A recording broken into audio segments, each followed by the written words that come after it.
معزز سامعین و سامعات، السلام علیکم ورحمۃ اللہ وبرکاتہ۔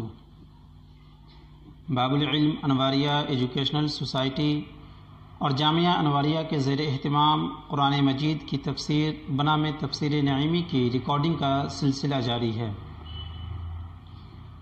انشاءاللہ آج کے درس میں گزشتہ آیات سورہ نساء کی 156، 57، 58 بلکہ 4 آیتیں 54، 55، 56، 57، 58 یہ چاروں آیتوں کے تعلق سے جو گفتگو ہوئی ہے، تفسیر، تعلق تفسیر اور خلاصہ تفسیر اور فائدے، اتنی باتیں بیان ہو چکی ہیں۔ انشاءاللہ آج ہم اپنے درس میں پہلا اعتراض سے اپنے درس کا آغاز کریں گے۔ آیت کون سی تھی؟ پھر ایک مرتبہ سماعت فرما لیں۔ اعوذ باللہ من الشیطان الرجیم، بسم اللہ الرحمن الرحیم۔ فبما نقضهم ميثاقهم وكفرهم بآيات الله وقتلهم الأنبياء بغير حق وقولهم قلوبنا غلف، یہ آیت شروع ہوتی ہے اور آخری آیت بل رفعه الله إليه وكان الله عزيزا حكيما۔ ان تمام آیتوں کے ترجمے، تفاسیر، تعلق، خلاصے تفسیر بیان ہو چکے ہیں۔ اسی آیت کے ضمن میں جو اعتراضات وغیرہ ہیں، ان تمام اعتراضات کو صاحب مفسر علیہ الرحمہ بیان فرما رہے ہیں۔ تو آئیے شروع کرتے ہیں۔ نحمد و نسلم علی رسولہ الکریم، بسم اللہ الرحمن الرحیم۔ پہلا اعتراض، اس آیت کریمہ میں یہود کے کفر کا ذکر 2 جگہ کیوں فرمایا؟ ایک جگہ تو اوپر میں آیت میں گزری کہ فبما نقضہم میثاقہم وکفرہم، تو ایک جگہ یہ ہوا فبما نقضہم میثاقہم وکفرہم، اور دوسری جگہ وبکفرہم وقولہم علی مریم بہتانا عظیما۔ اسی 2 جگہ کے تعلق سے وبکفرہم جو 2 جگہ آیا ہے، اسی تعلق سے اسی حوالے سے گفتگو کر رہے ہیں۔ اعتراض کیا جا رہا ہے کہ اس آیت کریمہ میں یہود کے کفر کا ذکر 2 جگہ کیوں فرمایا؟ ایک وکفرہم بآیات اللہ، دوسرے وبکفرہم۔ یہ تو محض تکرار ہے، یعنی یہ تو صرف اور صرف کیا ہے؟ تکرار ہے محض، یعنی صرف۔ جواب، پہلے کفر سے مراد حضرت موسیٰ علیہ السلام کے معجزات کا انکار ہے یا توریت شریف کی آیتوں کا انکار؟ یعنی پہلے کفر سے یہاں پر حضرت موسیٰ علیہ السلام کے معجزات کا انکار ہے یا نہیں تو توریت شریف کی آیتوں کا انکار ہے؟ دوسرے کفر سے حضرت عیسیٰ علیہ السلام کا انکار مراد ہے، لہٰذا تکرار نہیں۔ یعنی تکرار تو اس وقت ہوتا جب کہ دونوں کا مفہوم و مراد ایک ہوتا، لیکن یہاں پر دونوں الگ الگ چیزیں ہیں۔ پہلی کفر کی یعنی پہلے لفظ کفر سے حضرت موسیٰ علیہ السلام کا معجزہ یا توریت شریف کی آیتوں کا انکار مراد ہے، اور دوسرے کفر سے مراد حضرت عیسیٰ علیہ السلام کے معجزات کا انکار ہے، لہٰذا کوئی اعتراض نہیں۔ یہاں تکرار نہیں ہے بلکہ فائدے سے خالی نہیں ہے، بلکہ فائدہ ہی ہے۔ دوسرا اعتراض، جب اللہ تعالیٰ نے ہی ان کے دلوں پر مہر کر دی جس سے وہ ایمان لا سکتے ہی نہیں، تو پھر وہ سزا کے مستحق کیوں ہوئے؟ وہ تو کافر رہے۔ اس مہر کی وجہ سے جو رب نے ان کے دلوں پر لگا دی۔ یعنی اعتراض یہ ہے کہ جب اللہ تبارک و تعالیٰ نے بندوں کے دلوں پر مہر ہی لگا دی ہے، تو پھر اب اس کا ایمان نہ لانا تو مہر کی وجہ سے ہے، تو پھر اس کے گناہ پر عذاب و ثواب کیوں ملے گا اسے؟ ایمان نہ لانے کی وجہ سے یا کسی جرم کی وجہ سے، گناہ کے کام کرنے کی وجہ سے وہ سزا کا مستحق کیوں ہوگا؟ جب اللہ نے مہر لگا دی ہے تو پھر اس کی پکڑ نہیں ہونی چاہیے۔ جواب، وہ اس کے مجرم ہیں کہ انہوں نے کفر و گناہ کر کے اپنے دلوں پر مہر لگوا لی۔ مہر لگنے کے اسباب انہوں نے جمع کیے، جیسے ہم کسی کو تلوار ماریں اور رب تعالیٰ اسے موت دے، تو موت تو رب نے دی مگر اسباب موت ہم نے جمع کیے، لہٰذا ہم مجرم ہیں، ایسے ہی یہاں ہیں۔ یعنی اس اعتراض کا خلاصہ یہ ہے کہ یہ بات صحیح ہے کہ اللہ تبارک و تعالیٰ نے اس کے دلوں وغیرہ پر مہر لگا دی ہے، لیکن اللہ تبارک و تعالیٰ کے مہر لگا دینے سے وہ سزا سے بچ نہیں جائے گا، اس طور پر کہ اللہ تبارک و تعالیٰ نے جو مہر لگائی ہے تو ایسا نہیں کہ وہ اپنی خوشی سے اپنی رضا سے لگائی ہے، بلکہ ان بندوں نے یعنی ان کافروں نے ایسی حرکتیں کی، ایسے اعمال کیے جو اسباب بنے، جو علت اور سبب بنے مہر لگنے کی، تو لہٰذا ان کے ان کرتوتوں کی بنا پر ان غلطیوں اور جرموں کی پاداش میں اللہ تبارک و تعالیٰ نے مہر لگا دی۔ جیسا کہ مثال دے کر سمجھایا گیا کہ اگر کوئی تلوار سے کسی کو قتل کر دے، مار دے، تو بہر صورت موت واقع ہوگی، اور موت جو واقع ہوگی اس کا انتقال جو ہوگا تو یہ اللہ تبارک و تعالیٰ اسے مار رہا ہے، لیکن اسباب ذریعہ جو بنا وہ ایک بندہ بنا جس نے تلوار ماری، تو اس تلوار کے مارنے کے سبب اسے سزا دی جائے گی۔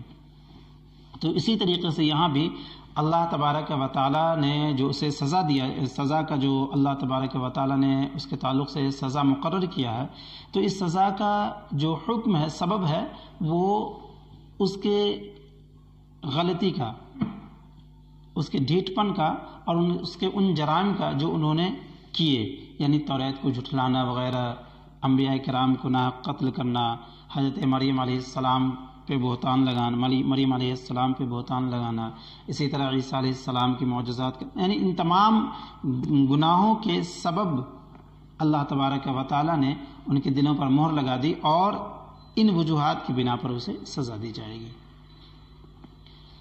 تیسرا اعتراض، جب یہود کے دلوں پر مہر لگ چکی جس سے وہ ایمان کے قابل نہ رہے، تو ان سے بعض لوگ ایمان کیوں لے آئے؟ یعنی اللہ تبارک و تعالیٰ نے پیچھے کہا نا بل طبع اللہ علیہا بکفرہم فلا یؤمنون الا قلیلا، بلکہ مہر لگا دی اللہ نے ان پر ان کے کفر کی وجہ سے، پس نہ ایمان لائیں گے مگر تھوڑے۔ تو دیکھیے تیسرے اعتراض کا خلاصہ یہ ہے کہ معترض اعتراض یہ کر رہے ہیں کہ جب اللہ تبارک و تعالیٰ نے ان سب پر مہر لگا دیا ہے تو پھر تھوڑے کو تھوڑا ایمان لے آنے کا کیا مطلب ہوا؟ تو یعنی ان سے بعض لوگ ایمان کیوں کر لائیں گے، یہ کیسے درست ہو رہا ہے، یہ اصل ان کا جاننا ہے۔ تو اس کا جواب یہ ہے، وہ یہود جن کے دلوں پر اللہ نے مہر نہیں لگائی تھی وہ لوگ ایمان لائے، لہذا اعتراض ختم ہو جائے گا۔ اعتراض یہی نہ تھا کہ جب دل پر مہر لگ گئی تو پھر ایمان، جو تھوڑے ہی حضرات کے تعلق سے قرآن نے کہا کہ ایمان نہیں لائے مگر تھوڑے، تو تھوڑے حضرات کیسے ایمان لے آئے جب ان کے دلوں پر مہر لگ گئی تھی؟ تو جواب کا خلاصہ یہ ہے کہ اللہ تبارک و تعالیٰ نے جو یہود ایمان لے آئے، اللہ تبارک و تعالیٰ نے ان یہود پر مہر نہیں لگایا۔ دیکھیں تیسرا اعتراض، جب یہود کے دلوں پر مہر لگ چکی جس سے وہ ایمان کے قابل نہ رہے تو ان سے بعض لوگ ایمان کیوں لے آئے، اور الا قلیلا فرمانا کیسے درست ہوا؟ جواب، تفسیر میں گزر گیا کہ ایمان لانے والے وہ یہود تھے جن کے دلوں پر مہر نہ لگی تھی، جیسے عبداللہ بن سلام اور ان کے ساتھی رضی اللہ عنہم، اور یہ استثناء منقطع ہے، متصل نہیں، لہذا کوئی اعتراض نہیں ہے نا۔ قرآن پاک میں یہاں کہا گیا نا بل طبع اللہ علیہا بکفرہم فلا یؤمنون الا قلیلا، یہ الا حرف استثناء ہے، اور قلیلا، یہ قلیلا جو ہے یہاں پر مستثنیٰ منقطع ہے۔ اب یہ مستثنیٰ منقطع کیا ہے تو دو چار جملے میں آپ کو بتا دوں۔ یہ الا حرف استثناء ہے۔ استثناء کسے کہتے ہیں؟ استثناء کی تعریف ہے، استثناء کا لغوی معنی کسی چیز کو الگ کرنا ہے، جبکہ اصطلاح میں حرف استثناء کے ساتھ کسی کو ما قبل یعنی گزشتہ، پچھلے حکم سے نکال دینا استثناء کہلاتا ہے۔ اس کو مثال کے طور پر سمجھیں کہ اگر میں یہ کہوں کہ میرے پاس قوم آئی سوائے زید کے، میرے پاس قوم آئی سوائے زید کے، تو اس مثال میں زید کو حرف استثناء سوائے زید کے، تو یہ سوا اس کے ذریعے سے زید کو ما قبل کے حکم سے یعنی قوم سے نکال دیا گیا کہ میرے پاس قوم آئی، یعنی قوم تو آئی، یہ زید قوم میں شامل تھی لیکن سوائے زید کے، تو یہ سوائے جو ہے سو زید کو نکال دیا گیا۔ اس کو عربی میں اس طرح آسان سمجھ لیں کہ جاءنی القوم الا زیدا، کہ میرے پاس قوم آئی مگر زید، یعنی میرے پاس زید نہیں آیا۔ تو اس مثال میں زید کو حرف استثناء الا کے ذریعے ما قبل کے حکم سے خارج کیا گیا ہے، نکال دیا گیا ہے۔ جس کو یاد رہے کہ جس کو خارج کیا جائے، نکالا جائے، اس کو مستثنی، اور جس سے خارج کیا جائے یعنی قوم سے خارج کیا گیا تو جس سے خارج کیا جائے اس کو مستثنی منہ، اور حرف جس کے ذریعے استثناء کیا جائے جیسے الا وغیرہ، اس کو حرف استثناء کہتے ہیں۔ جیسے کہ مذکورہ بالا مثال میں القوم مستثنی منہ اور زیدن مستثنی اور الا حرف استثناء ہے۔ اب مستثنی کی دو قسمیں ہیں، ایک متصل ایک منقطع، جیسا کہ یہاں پہ آیا نا، یہ مستثنی منقطع ہے۔ تو منقطع کیا ہے تو یہی دیکھیں، مستثنی کی دو قسمیں، ایک متصل ایک منقطع۔ متصل کہتے ہیں جو مستثنی منہ کے حکم میں داخل ہو لیکن حرف استثناء کے ذریعے اسے نکال دیا گیا ہو، جیسے جاءنی القوم الا زیدا، اوپر کی مثال جو گزری کہ زید قوم کے حکم میں داخل تھا لیکن الا حرف استثناء کے ذریعے اس کو نکال دیا گیا۔ دوسری قسم مستثنی منقطع۔ مستثنی منقطع کسے کہتے ہیں؟ جو مستثنی منہ کے حکم میں داخل ہی نہ ہو، جیسے جاء القوم الا حمارا۔ اس مثال میں حمارا مستثنی ہے جو کہ مستثنی منہ القوم کے حکم میں داخل ہی نہیں ہے، یعنی قوم کا جو ایک حکم ہے، یعنی جو قوم کا جو ایک معنی بولا جاتا ہے تو اس قوم میں یہ گدھا حمار داخل ہی نہیں ہے، لہٰذا یہ مستثنی جو ہوگا مستثنی متصل ملا ہوا نہیں ہوگا بلکہ منقطع جدا ہوگا۔ تو یہاں پر قلیلہ سے مراد وہ حضرات ہیں جو مہر والے میں حکم میں داخل ہی نہیں ہوئے تھے، یعنی اللہ تبارک و تعالی نے جن لوگوں کے تعلق سے کہا کہ ان کے دلوں پر میں نے بلکہ بل طبع اللہ علیہ، بلکہ ان کے دلوں پر اللہ تبارک و تعالی نے مہر لگا دی ہے، بلکہ اللہ نے ان کے کفر کے سبب ان کے دلوں پر مہر لگا دی۔ تو جن حضرات کے تعلق سے مہر لگانے کا اللہ تبارک و تعالی نے یہاں پہ فرمایا ہے تو اس میں الا قلیلہ جس کو مستثنی کیا گیا، نکالا گیا ہے، خارج کیا گیا، وہ اس میں داخل ہی نہیں ہے۔ کیوں؟ اس لیے کہ یہ مستثنی منقطع ہے۔ چوتھا اعتراض، اس آیت کریمہ سے عیسیٰ علیہ السلام کا آسمان پر زندہ اٹھایا جانا ہرگز ثابت نہیں ہوتا۔ اس ایک آیت کریمہ پیچھے گزری نا، وما قتلوه وما صلبوه ولكن شبه لهم۔ اسی آیت کریمہ کے تعلق سے معترض اعتراض کرتے ہوئے کہہ رہے ہیں کہ اس آیت کریمہ سے عیسیٰ علیہ السلام کا آسمان پر زندہ اٹھایا جانا ہرگز ثابت نہیں ہوتا، اور نہ کسی اور کا آپ کے ہم شکل ہو کر سولی دیا جانا ثابت ہوا، کیونکہ آیت کریمہ کے معنی یہ ہے کہ یہود نہ تو حضرت عیسیٰ علیہ السلام کو قتل کر سکے نہ انہیں سولی دے سکے، وما قتلوه وما صلبوه، سولی پر آپ کی جان نہ نکل سکی بلکہ آپ موت میں دوسرے لوگوں کے مشابہ کیے گئے کہ ان کی موت دوسروں کی طرح طبعی طور پر واقع ہوئی۔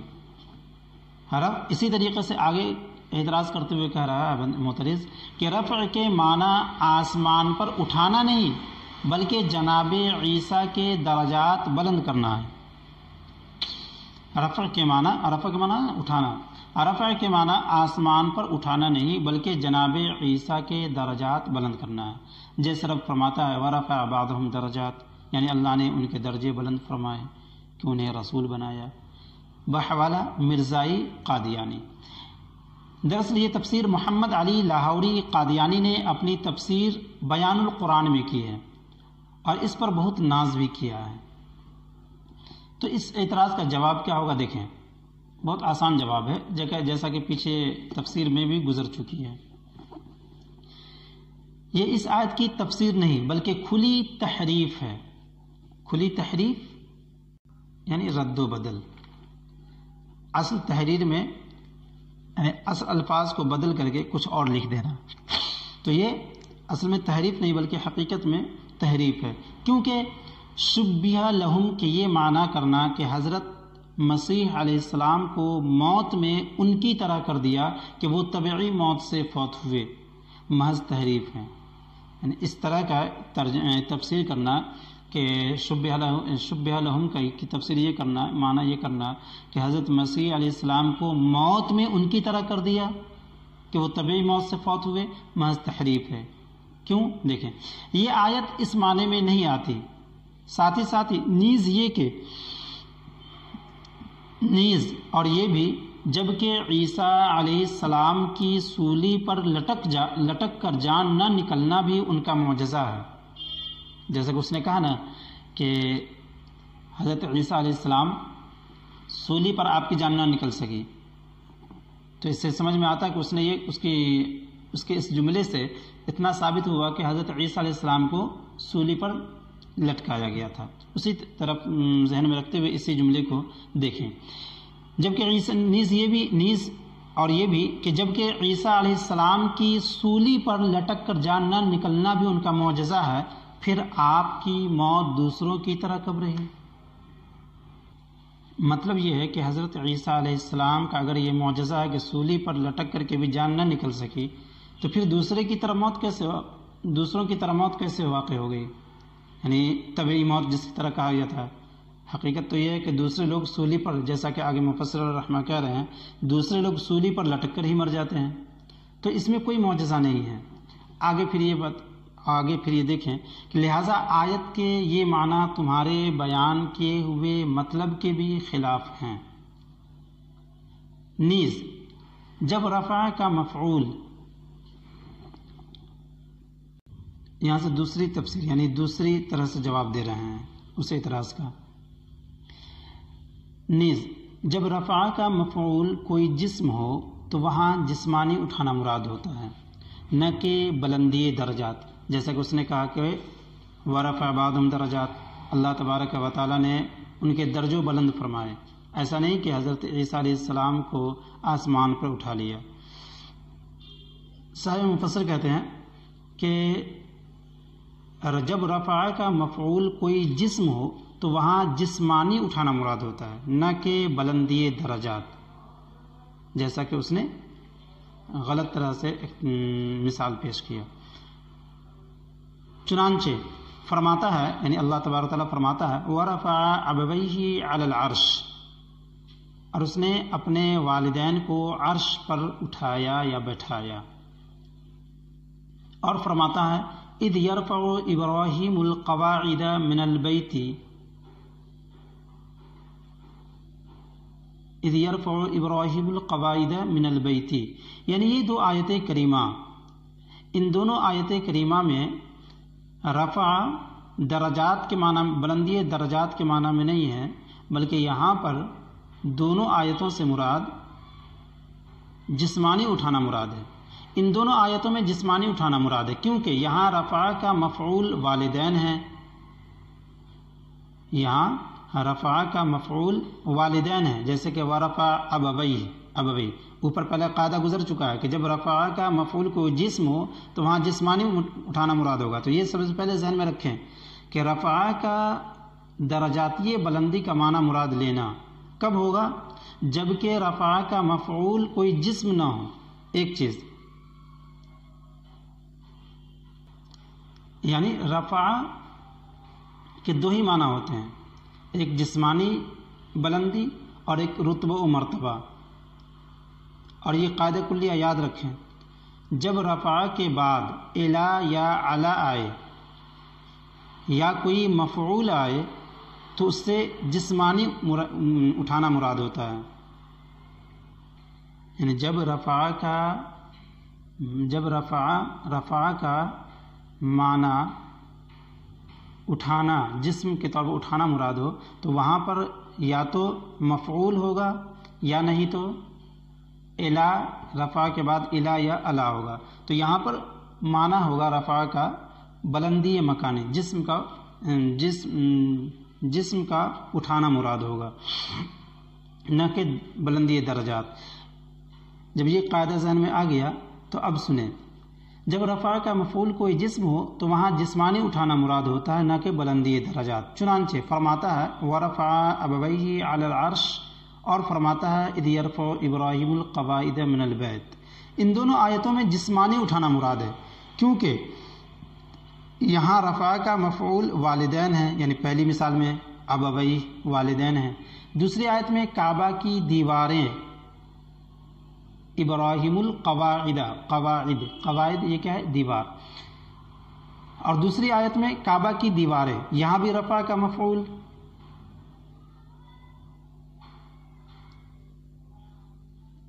یعنی جہاں پہلی آیت میں ورفع ابویہ ایک جسم مفعول بنا، یہاں بھی جو ہے سو، اور یہاں بھی جو ہے سو ایک جسم یعنی مکان، یہ جو ہے سو مفعول بنا. اب ان دونوں جگہ رفع کا مفعول ایک جسم ہے، اب کوئی جسم ہے اور کوئی مکان ہے، تو ان دونوں میں رفع بلندی، جسم کی بلندی کے معنی میں ہوگا، درجات اور مرتبے کے تعلق سے معنی نہ ہوگا. اور بل طبع اللہ علیہ بکفرہم نہیں، بلکہ بل رفعہ اللہ الیہ وما قتلوہ یقینا بل رفعہ اللہ الیہ.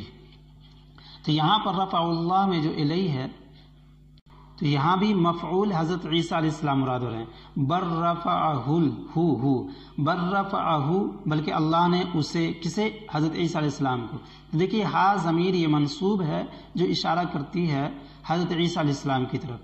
تو اللہ تبارک و تعالیٰ نے کنہیں؟ حضرت عیسیٰ علیہ السلام کو اٹھایا، بلند کیا، الیہ اپنی طرف. یہاں پر دو طرح سے ثابت ہو رہا ہے کہ یہاں پر بلندی درجات نہیں بلکہ بلندی جسمانی ہے، یعنی جسم کا اٹھانا ہے. کس طریقے سے؟ دیکھیں یہاں رفع کا مفعول حضرت عیسیٰ علیہ السلام ہے ایک.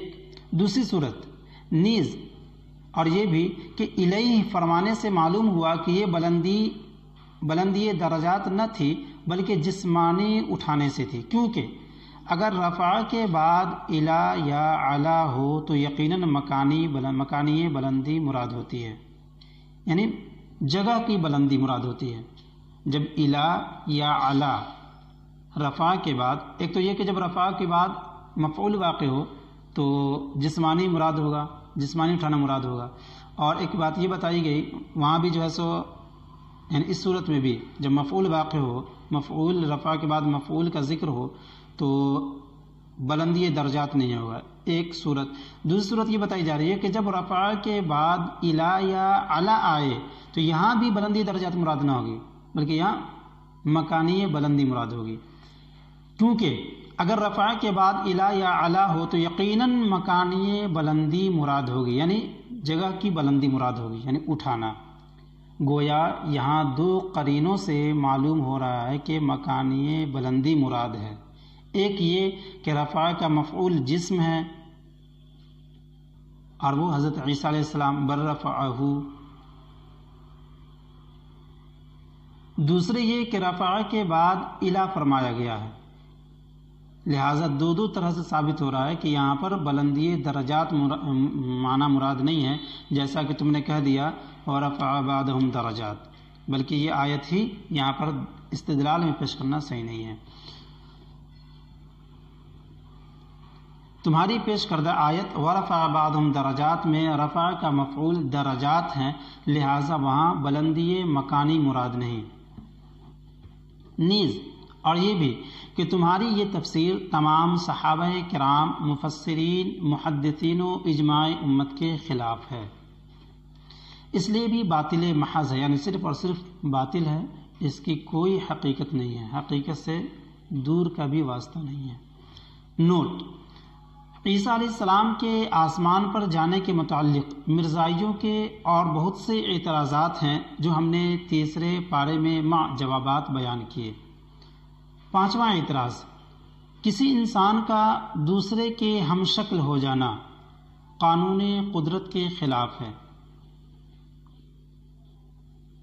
پچھلی آیت میں گزری کہ اللہ تبارک و تعالی نے قوم بنی اسرائیل کو، نہیں، یہاں بات دوسری چل رہی ہے، کسی انسان کا دوسرے کے ہم شکل ہونا، یعنی ہم شکل مطلب کسی کے شکل کے مشابہ بنا دینا، جیسا کہ پچھلی آیت میں گزرا کہ تتیانوس کو اللہ تبارک و تعالیٰ نے عیسیٰ علیہ السلام کے ہم مثل یا اس کے ہم شکل بنا دیا گیا تھا، اور عیسیٰ علیہ السلام کو آسمان پر اٹھا لیا گیا، اور یہود نے تتیانوس کو عیسیٰ علیہ السلام سمجھ کر کے سولی دے دی۔ اسی حوالے سے کہا جا رہا ہے کہ پانچواں اعتراض یہ ہے کہ کسی انسان کا دوسرے کے ہم شکل ہو جانا قانون قدرت کے خلاف ہے، یعنی کوئی انسان کسی کے شکل کو اختیار کر لے تو یہ جو ہے قانون قدرت یعنی اللہ تبارک و تعالیٰ کی قدرت کے خلاف، قانون کے خلاف ہے، ایک چیز۔ دوسری چیز یہ کہ نیز بلا قصور، نیز اور یہ بھی کہ بلا قصور یعنی بغیر غلطی کے کسی کو جناب عیسیٰ کے ہم شکل کر کے سولی دلوا دینا ظلم ہے۔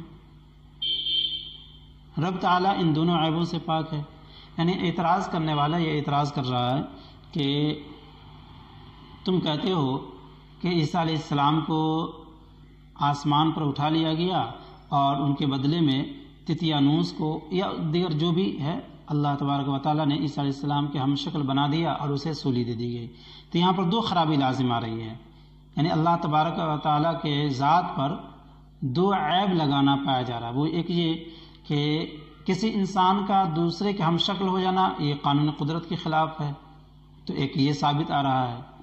دوسرا یہ کہ بغیر جرم کے بغیر قصور کے عیسیٰ علیہ السلام کی صورت میں کسی کو وہاں پہ رکھ دینا اور عیسیٰ علیہ السلام کے بدلے میں قتل کروا دینا یہ ظلم ہے، اور یہ دونوں عیب کیا ہے؟ رب تبارک و تعالیٰ ان دونوں عیبوں سے پاک ہے۔ بحوالہ مرزائی، تو دیکھیے اس اعتراض کا کیا جواب ہے۔ جواب: اس کے تفصیلی جواب تیسرے پارے میں گزر گئے، وہاں مطالعہ کرو۔ رب تعالی قانون کا پابند نہیں، وہ قادر مطلق بھی ہے، یعنی وہ خالق و مالک ہے، تو اللہ تبارک و تعالی قانون کا پابند نہیں ہے، وہ تو قادر مطلق ہے۔ بہت جگہ ہم شکلی اور تبدیلی شکل ہوتی رہتی ہے۔ تتیانوس منافق تھا اور عیسیٰ علیہ السلام کا چھپا دشمن، یہ دو جرم اس سزا کے لائق تھے، یہ دو جرم اس سزا کے لائق تھے۔ کون دو جرم؟ ایک یہ کہ تتیانوس منافق تھا، ایک یہ، اور دوسرا یہ کہ یہ حضرت عیسیٰ علیہ السلام کا چھپا دشمن تھا، یعنی پوشیدہ طور پر یہ حضرت عیسیٰ علیہ السلام کا دشمن تھا۔ تو یہ دونوں جرم ایسے ہیں جو اس سزا کے لائق بنتے تھے، لہٰذا اسے سزا دی گئی۔ رب تعالیٰ نے بچھڑا پرستی پر ہزارہا اسرائیلیوں کو قتل کرا دیا۔ نیز اور یہ بھی یہاں رفعت سے بلندی درجات مراد لینا قرآن شریف کی روش کے خلاف ہے۔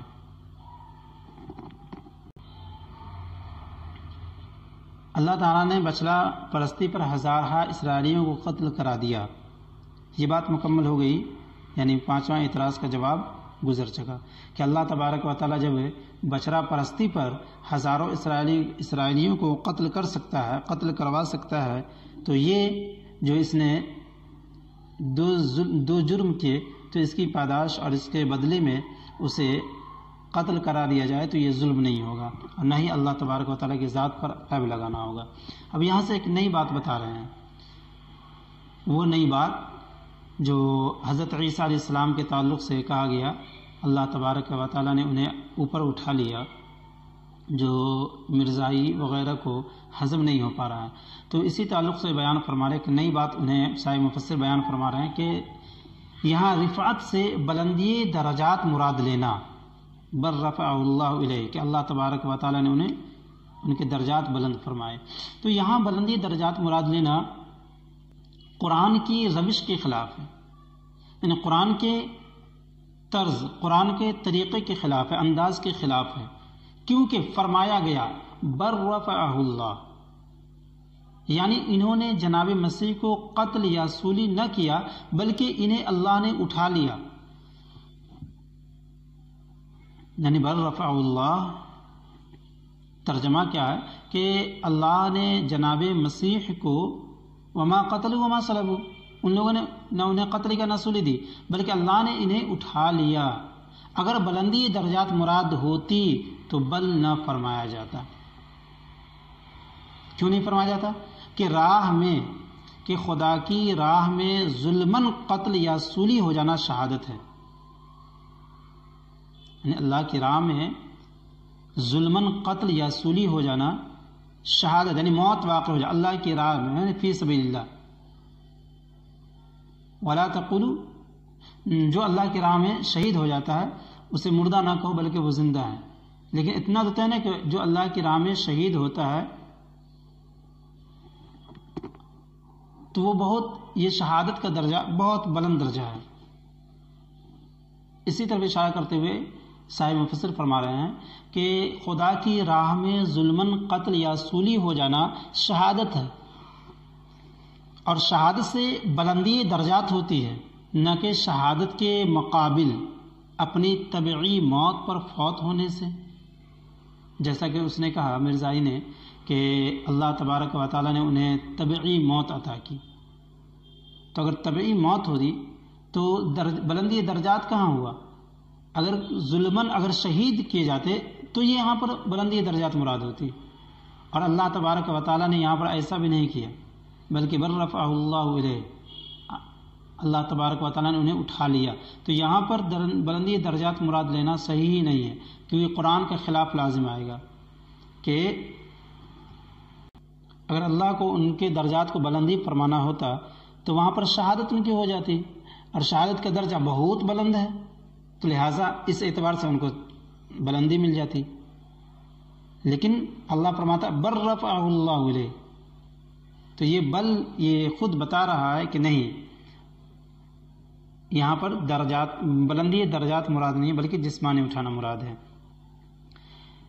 اگر بلندی درجات مراد ہوتی تو بل نہ فرمایا جاتا کہ خدا کی راہ میں ظلماً قتل یا سولی ہو جانا شہادت ہے، اور شہادت سے بلندی درجات ہوتی ہے، نہ کہ شہادت کے مقابل یعنی اپنی طبعی موت پر فوت ہونے سے. پھر بل بالکل لغو و بیکار ہو جاتا.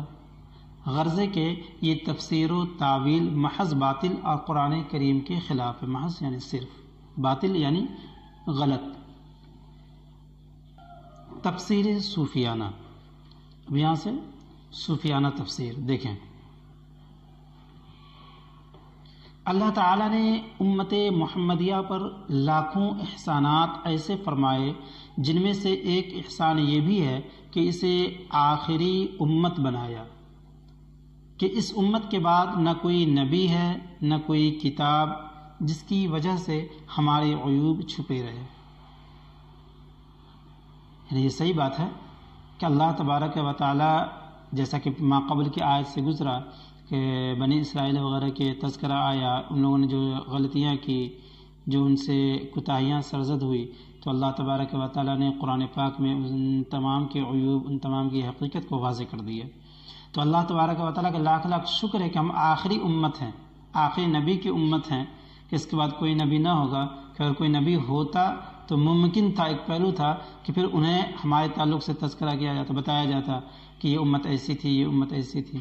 تو اللہ کا لاکھ لاکھ شکر ہے کہ اس نے ہمارے عیوب کو چھپا لیا، اس طور پر کہ اس نے ہمیں آخری نبی کی امتی بنایا. اگر ہمارے بعد کوئی اور نبی یا کتاب ہوتی تو ہمارے عیوب بھی ایسے کھل جاتے جیسے یہود و نصارہ کے بڑے بڑے پرانے عیوب کھلے چھپے تمام کے تمام قرآن و حدیث کے ذریعے شائع کر دیے گئے، یعنی پھیلا دیے گئے، مشہور کر دیے گئے. دیکھو ان آیات میں صدیوں پہلے گزرے ہوئے، صدیوں یعنی بہت سالوں، ہزاروں سال پہلے ان آیات میں صدیوں پہلے گزرے ہوئے یہود کے کیسے کیسے عیب کھلے۔ حضرات صوفیہ فرماتے ہیں کہ حضرت عیسیٰ علیہ السلام نے 30 سال کی عمر شریف میں اپنی نبوت کا اعلان فرمایا، 33 سال کی عمر میں آسمان پر تشریف لے گئے، کل 3 سال تبلیغ نبوت فرمائی، پھر قریب قیامت تشریف لا کر اسلام کی تبلیغ فرمائیں گے اور امت محمدیہ کے آخری ولی عامہ ہوں گے۔ ولی یعنی نگہبان، یعنی آپ بنی اسرائیل کے آخری نبی ہیں اور امت اسلامیہ کے آخری ولی، امام مہدی اور اصحاب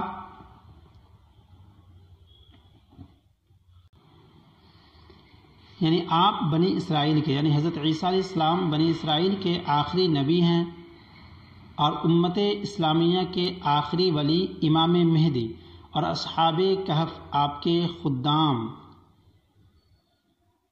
اصحاب کہف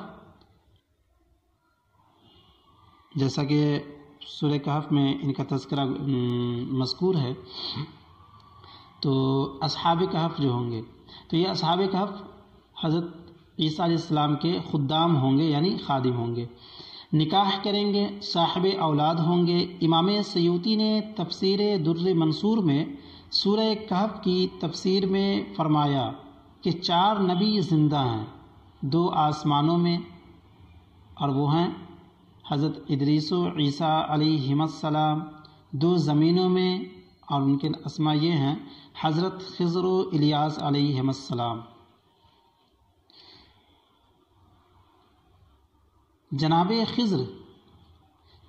خضر کا مرکزی مقام پانی ہے، حضرت الیاس کا مرکزی مقام خشکی ہے۔ مرکزی مقام یعنی مین جگہ، خشکی یعنی سوکھی جگہ۔ حضور صلی اللہ علیہ وسلم روح اول ہیں اور حضرت مسیح عقل اول۔ اسی اولیت کہتے ہیں جو سب سے پہلی فرسٹ۔ اسی اولیت میں شرکت کی وجہ سے حضور صلی اللہ علیہ وسلم کو بھی معراج آسمانی ہوئی اور جناب مسیح کو بھی عروج آسمانی دیا گیا۔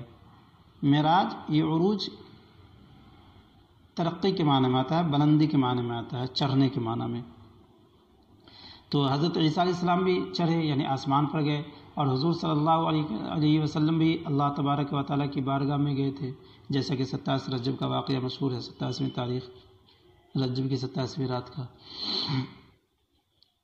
سبحان الذی اسری بعبدہ لیلا من المسجد الحرام الی المسجد الاقصی۔ اگرچہ دونوں معراجوں کی حکمتوں میں فرق ہے اور اس وجہ سے حضرت مسیح کو خاتمیت میں حضور صلی اللہ علیہ وسلم کے ساتھ خصوصی نسبت ہے، بحوالہ روح البیان۔ حضرت عیسیٰ علیہ السلام کو اللہ تعالیٰ نے ملکی انسان بنایا اور زمینی و آسمانی مخلوق میں سے قرار دیا۔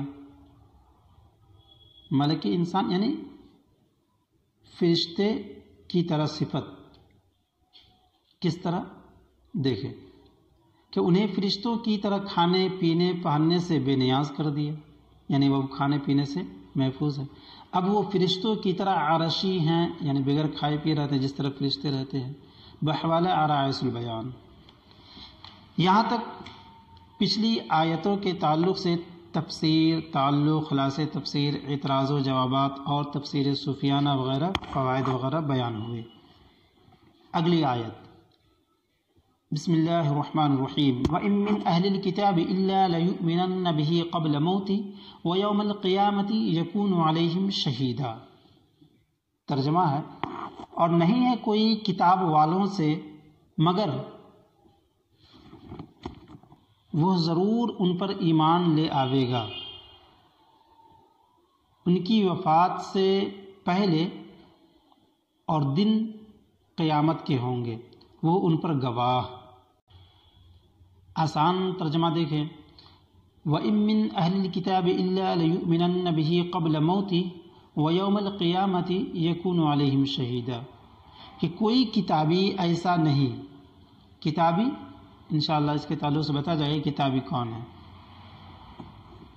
کوئی کتابی ایسا نہیں جو اس کی موت سے پہلے اس پر ایمان نہ لائے، اور قیامت کے دن وہ ان پر گواہ ہوگا۔ یہ آیت کریمہ کا ترجمہ ہوا۔ اب دیکھیں تعلق، یعنی اس کا پچھلی آیتوں سے کیا تعلق ہے۔ اس آیت کا پچھلی آیات سے چند طرح تعلق ہے۔ پہلا تعلق، پچھلی آیت میں حضرت عیسیٰ علیہ السلام کے آسمان پر زندہ تشریف لے جانے کا ذکر تھا، بل رفعہ اللہ الیہ، اور اس وقت پیش آنے والے واقعات کا تذکرہ ہو رہا ہے۔ یعنی حضرت عیسیٰ علیہ السلام تو آسمان پر اٹھا لیے گئے، اب اس کے بعد کیا واقعہ پیش آئے گا کہ حضرت عیسیٰ علیہ السلام پھر قرب قیامت میں تشریف لائیں گے، پھر ان کی حکومت ہوگی اور ہر طرف تبلیغ دین وہ کریں گے، نکاح کریں گے، اولادیں ہوں گی، تو اس کا تذکرہ۔ اور اس وقت یعنی وہ من اہل کتاب سے، اور اس وقت پیش آنے والے واقعات کا تذکرہ ہوا۔ اب آپ کے آسمان سے واپس تشریف لانے کا ذکر ہے، اور اس وقت اہل کتاب کے، اور اس وقت یعنی جس وقت آپ حضرت عیسیٰ علیہ السلام تشریف لائیں گے، اور اس وقت اہل کتاب کے جو حالات ہوں گے اس کا تذکرہ ہے۔ چونکہ آپ کا آسمان پر جانا بھی عجیب تھا اور اب وہاں سے آنا بھی عجیب ہوگا۔ عجیب کس طرح سے جانا ہے؟ وہ اس طور پر کہ اللہ تبارک و تعالیٰ نے ان کو آسمان پر اٹھا لیا، تو یقینی طور پر یہ ایسا جانا ہے جو عقل سے ورا ہے، جو عقل سے پوشیدہ ہے، جو عقل میں سما نہیں سکتی، اس لیے عجیب کہا گیا۔ اور وہاں سے آنا بھی عجیب ہوگا اس طور پر کہ جب دنیا سے انسان گزر جاتا ہے، چلا جاتا ہے، تو پھر وہ آتا کیسے ہے؟ اس لیے کہ دوبارہ زندگی تو ملتی نہیں ہے، تو جانا جب ان کا عجیب ہے تو آنا بھی ان کا عجیب ہوگا کہ پھر وہ آئیں گے، پھر اب نکاح کریں گے، تبلیغ دین کریں گے، شادیاں کریں گے، اولادیں ہوں گی وغیرہ۔ لہٰذا ایک عجیب تعلق کیا ہے کہ لہٰذا ایک عجیب واقعے کے بعد دوسرے عجیب واقعے کا ذکر ہوا، یہ تعلق ہے۔ دوسرا تعلق، پچھلی آیت میں یہود و نصارہ کے اس اختلاف و شبہ کا ذکر ہوا جو حضرت عیسیٰ علیہ السلام کے متعلق اب تک ان میں ہے۔ یعنی حضرت عیسیٰ علیہ السلام کے تعلق سے یہ لوگ اب تک جو ہے سو اختلاف میں پڑے ہوئے ہیں۔ تو اسی حوالے سے یہ کہہ رہے ہیں کہ پچھلی آیت میں یہود و نصارہ کے اس اختلاف و شبہ کا ذکر ہوا جو حضرت عیسیٰ علیہ السلام کے متعلق اب تک ان میں ہے، یعنی ابھی بھی یہود مدینہ اس میں شک میں پڑے ہوئے ہیں۔ اب اس اختلاف کی انتہا کا ذکر ہے، انتہا یعنی لاسٹ، ختم ہونا، کہ قرب قیامت جب وہ جناب زمین پر تشریف لائیں گے تو ان کے متعلق لوگوں کے سارے اختلافات ختم ہو جائیں گے۔ گویا اختلاف کی ابتدا کا ذکر پہلے ہوا، اس اختلاف کی انتہا کا ذکر اب ہے۔ یعنی پہلے تو اختلاف کا ذکر ہوا تھا کہ یہ لوگ اختلاف کر رہے ہیں، آپس میں چیمیں گوئیاں کر رہے ہیں کہ حضرت عیسیٰ علیہ السلام کو بعض لوگوں نے جیسا کہا، گزری بھی تفسیر کہ شک میں پڑے ہوئے ہیں۔ کچھ لوگ کہتے ہیں کہ نہیں وہ عیسیٰ علیہ السلام ہی تھے جنہیں سولی دی گئی، بعض لوگ کہتے ہیں کہ نہیں اگر عیسیٰ علیہ السلام ہی تھے تو پھر تتیانوس کہاں گیا۔ اور یہی چیز یہ لوگ اب تک شک میں پڑے ہوئے جو ابھی بھی یہود وغیرہ ہیں، تو یہ شک کی ابتدا کا ذکر تھا پچھلی آیت میں، اور اس آیت میں انتہا کا ذکر کہ جب حضرت عیسیٰ علیہ السلام آئیں گے تو یہ سب شکوک و شبہات ختم ہو جائیں گے اور سب لوگ حضرت عیسیٰ علیہ السلام پر ایمان لائیں گے۔ اب اس اختلاف کی انتہا، یعنی پچھلی آیت میں یہود و نصارہ کے اس اختلاف و شبہ کا ذکر ہوا جو حضرت عیسیٰ علیہ السلام کے متعلق اب تک ان میں ہے۔ اب اس اختلاف کی انتہا کا ذکر ہے، یعنی اختتام کا، آخری پوزیشن کا ذکر ہے، آخری سٹیج کا، کہ قرب قیامت جب وہ یعنی جناب حضرت عیسیٰ علیہ السلام جب وہ جناب زمین پر تشریف لائیں گے تو ان کے متعلق لوگوں کے سارے اختلافات ختم ہو جائیں گے۔ گویا اختلاف کی ابتدا کا ذکر پہلے ہوا، اس اختلاف کے انتہا کا ذکر اب ہے۔ تیسرا تعلق، پچھلی آیات میں حضرت عیسیٰ علیہ السلام کے متعلق یہود و نصارہ کے کفریہ عقائد کا ذکر ہوا کہ یہ دونوں فرقے ان کے متعلق غلط عقیدے رکھ کر کافر ہوئے. یعنی پچھلی آیت میں گزرا نا کہ بعض لوگوں نے حضرت عیسیٰ علیہ السلام کے معجزے کا انکار کر دیا، پھر بعض لوگوں نے حضرت عیسیٰ علیہ السلام کے قتل کے تعلق سے یہ کہا کہ حضرت عیسیٰ علیہ السلام کو قتل کر دیا گیا، انہیں سولی دی گئی. تو یہ سب کے سب کیا ہے؟ غلط بات تھی، غلط طریقہ تھا. جیسا کہ قرآن پاک نے ارشاد فرمایا وَقَوْلِهِمْ اِنَّا قَتَلْ وَبِكُفْرِهِمْ. پہلی بات تو یہ کہ حضرت عیسیٰ علیہ السلام کا انکار کیا وَبِكُفْرِهِمْ. پھر اس کے بعد یہ کہ وَقَوْلِهِمْ اِنَّا قَتَلْنَا الْمَسِيحَ عِيسَى ابْنَ مَرْيَمَ رَسُولَ اللَّهِ. تو اسی طرف اشارہ کرتے ہوئے بتایا جا رہا ہے کہ پچھلی آیات میں حضرت عیسیٰ علیہ السلام کے متعلق یہود و نصارہ کے کفریہ عقائد کا ذکر ہوا کہ یہ دونوں فرقے ان کے متعلق غلط عقیدے رکھ کر کافر ہوئے. اب ان دونوں فرقوں کے اس کفر کی انتہا کا ذکر ہے کہ ان کے یہ کفریہ عقیدے اس وقت تک ہیں جب تک کہ وہ جناب پردے غیب میں ہیں. ان کے اس عالم مشاہدہ میں آتے ہی یہ تمام عقائد باطلہ ختم ہو جائیں گے اور یہود و نصارہ دونوں اس جناب کی عبدیت و نبوت پر ایمان لائیں گے. جیسا کہ تفسیر سفیانہ میں گزرا کہ قرب قیامت حضرت عیسیٰ علیہ السلام دنیا میں تشریف لا کر دین اسلام کی تبلیغ فرمائیں گے اور امت محمدیہ کے آخری ولی عامہ ہوں گے. یعنی آپ بنی اسرائیل کے آخری نبی ہیں اور امت اسلامیہ کے آخری ولی، اور امام مہدی اور اصحاب کہف یہ آپ کے خادم ہوں گے. یعنی اس وقت جب حضرت عیسیٰ علیہ السلام قرب قیامت تشریف لائیں گے تو بحیثیت نبی نہیں آئیں گے بلکہ بحیثیت ایک امتی کے آئیں گے. یعنی ہمارے نبی حضور صلی اللہ علیہ وسلم کے امتی میں سے ہوں گے اور یہ امت اسلامیہ کے آخری ولی ہوں گے. ہاں نبی ہوں گے لیکن بنی اسرائیل کے آخری نبی ہوں گے. تمام کے تمام لوگ خواہ وہ یہود و نصارہ ہو یا جو بھی ہو حضرت عیسیٰ علیہ السلام کے ہاتھ پر بیعت کریں گے.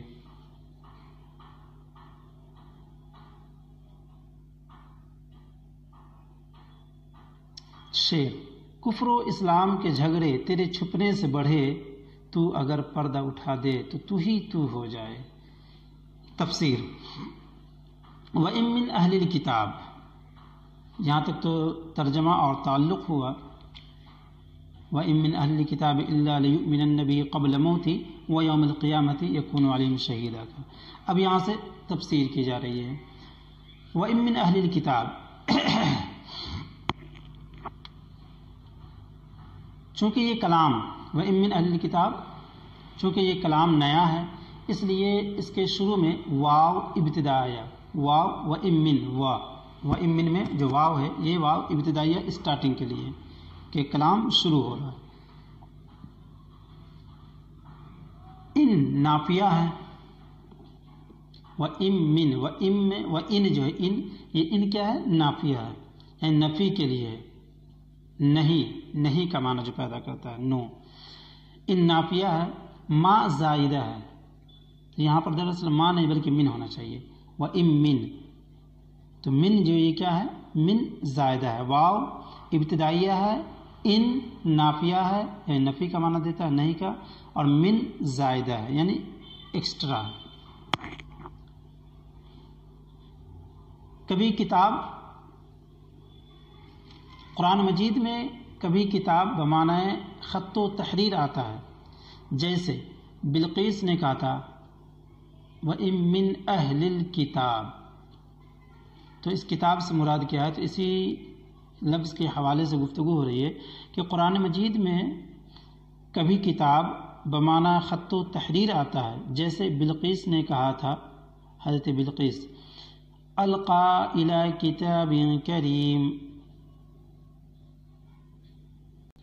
تو یہاں کتاب سے مراد خط ہے، جو اصل عبارت ہے انی القی قالت یا ایھا الملأ انی القی الی کتاب کریم، کہ میرے پاس ایک مکرم کتاب، یعنی مکرم خط، عزت والا خط جو ہے سو ڈالا گیا ہے۔ کبھی بمانا قرآن مجید، جیسے ذالک الکتاب لا ریب فیہ، کہ یہ وہ کتاب ہے جس میں کوئی شک نہیں، تو یہاں پر کتاب سے مراد کتاب ہے۔ مگر اہل کتاب میں کتاب سے توریت، انجیل، زبور مراد ہوتی ہے، مگر یہاں پر کتاب سے مراد کیا ہے؟ تو بھائی اسی طرف اشارہ کرتے ہوئے کہہ رہے ہیں کہ مگر اہل کتاب میں کون مراد ہوتے ہیں، کون سی کتاب مراد ہوتی ہے یا کون لوگ مراد ہوتے ہیں؟ تو اسی طرف اشارہ کرتے ہوئے کہہ رہے ہیں کہ مگر اہل کتاب میں کتاب سے توریت، انجیل، زبور مراد ہوتی ہے، یعنی جو انجیل کو ماننے والے ہیں، توریت کو ماننے والے ہیں، زبور کو ماننے والے ہیں، ان کی طرف اشارہ ہے، ان کتابوں کی طرف۔ یہاں وہی مراد ہے، اگرچہ یہود و نصارہ بھی عقیدوں میں مشرک و کافر ہیں، مگر چونکہ اپنے کو نبیوں کی طرف منسوب کرتے ہیں، خواہ غلط نسبت ہی صحیح، اس لیے انہیں مشرکین یا کفار نہیں کہا جاتا، اہل کتاب کہا جاتا ہے۔ وَإِن مِّنْ أَهْلِ الْكِتَابِ، اور اہل کتاب نہیں ہیں، وَإِن مِّنْ أَهْلِ الْكِتَابِ، اور نہیں ہے کوئی کتابی ایسا نہیں ہے۔ کتابی سے مراد سمجھ میں آ گیا، یعنی انجیل، زبور اور توریت کے ماننے والے، کوئی کتابی ایسا نہیں ہے جو اس کی موت سے پہلے اس پر ایمان نہ لائے۔ ان کے احکام بھی مشرکین و کفار کے احکام سے نرم ہیں کہ ان کا ذبیحہ حلال، ان کی عورتوں سے مسلمانوں کا نکاح درست۔ یہاں اہل کتاب سے مراد سارے یہود و نصارہ ہیں، یعنی توریت، انجیل کے ماننے والے۔ اس سے صرف عیسائی یا علماء اہل کتاب مراد لینا سخت غلطی ہے، جیسا کہ مرزائیوں سے سرزد ہوئی، جس کا ذکر انشاءاللہ عز و جل اعتراض و جواب میں آئے گا۔ یہاں ایک خاص بات کا ذکر ہوا کہ ان کا ذبیحہ حلال، ان کی عورتوں سے مسلمانوں کا نکاح درست ہے، تو اس میں خاص بات یہ ہے، ہمارے علماء کرام فرماتے ہیں کہ ہاں وہ اہل کتاب سے نکاح اور ان کا ذبیحہ حلال ہے جو اپنے کتاب پہ عمل کرتے ہوں۔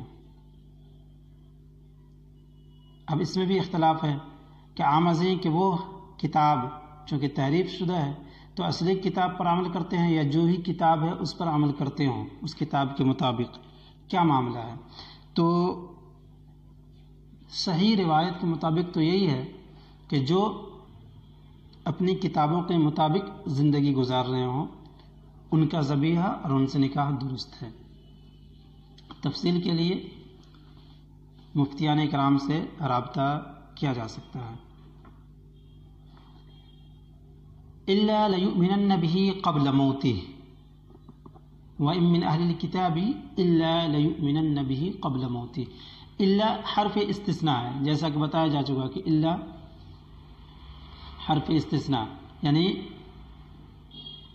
یہ اس وقت استعمال کیا جاتا ہے جب ما قبل کے حکم سے کسی کو نکالنا مقصود ہو۔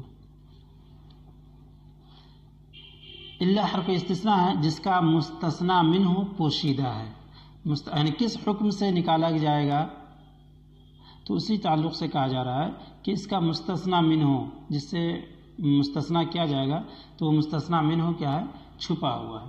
اور ہو سکتا ہے کہ الا بمعنی لاکنہ ہو، الا بمعنی لاکنہ، یعنی اہل کتاب کسی حالت میں نہ ہوں گے سوا اس حال کے کہ ایمان لے آئیں گے، یعنی بہر صورت ہر کتابی حضرت عیسیٰ علیہ السلام پر ایمان لائیں گے، غرض کہ انہیں بجز عیسیٰ علیہ السلام پر صحیح ایمان کے چارہ کار نہ ہوگا، یعنی عیسیٰ علیہ السلام پر ایمان لانے کے علاوہ اس کے پاس کوئی دوسرا راستہ نہ ہوگا، بجز یعنی علاوہ، سوا۔ لیؤمنن میں ایمان سے مراد صحیح ایمان ہے جو اسلام کی تعلیم کے مطابق ہے، یعنی اسلام کی تعلیم کے مطابق کیا کہ حضرت عیسیٰ علیہ السلام کو سولی نہیں دی گئی تھی، انہیں قتل نہیں کیا گیا تھا، اور وہ ان کی والدہ محترمہ پر جو بہتان لگا گیا، غلط بات پیش کی گئی تھی، تو وہ بھی جو ہے سو غلط تھا۔ تو اس طریقے ان تمام سے توبہ کرنا، ان تمام سے الگ ہونا ہے اسلام کے نظریے کے مطابق، اسلام کی تعلیم کے مطابق وہ ایمان لانا مراد ہے۔ ورنہ عیسائی تو آج بھی دعویٰ کرتے ہیں کہ ہم عیسیٰ علیہ السلام پر ایمان رکھتے ہیں۔ یہ ایمان محض کفر ہے، یعنی صرف اور صرف یہ کفر ہے، ایمان نہیں ہے۔ بہی کے متعلق مفسرین کے 3 قول ہیں، لَيُؤْمِنَنَّ بِهِ إِلَّا لَيُؤْمِنَنَّ بِهِ۔ بہی کے تعلق سے 3 تفسیر ہے، 3 قول ہیں۔ دیکھیں، ایک یہ کہ ہا کا مرجع رب تعالی ہے، بہی کہ ضرور، مگر وہ ضرور ایمان لائیں گے اس پر، کس پر؟ اللہ تبارک و تعالیٰ کی ذات پر۔ دوسرا یہ کہ اس کا مرجع حضور صلی اللہ علیہ وسلم ہے، تو کیا ترجمہ ہوگا کہ وہ ضرور ایمان لائیں گے محمد صلی اللہ علیہ وسلم پر۔ تیسرے یہ، اور یہ جو تفسیر پیش کی گئی ہے یہ تفسیر خازن کے حوالے سے پیش کی گئی ہے، تفسیر خازن، سراج منیر اور در منصور وغیرہ۔ تیسرا یہ کہ اس کا مرجع حضرت عیسیٰ علیہ السلام ہے، عام تفاسیر، بحوالہ عام تفاسیر۔ تو ترجمہ یہ ہوگا کہ اور کتابی میں سے کوئی نہ ہوگا، وَإِن مِّنْ أَهْلِ الْكِتَابِ، اور کتابی میں سے کوئی نہ ہوگا مگر یہ کہ وہ ضرور حضرت عیسیٰ علیہ السلام پر ایمان لائیں گے قبل موتہ، ان کی موت سے پہلے۔ تو یہاں پر حضرت حضور صلی اللہ علیہ وسلم اور حضرت عیسیٰ علیہ السلام کے تعلق ہوگا کہ ان کی موت سے پہلے۔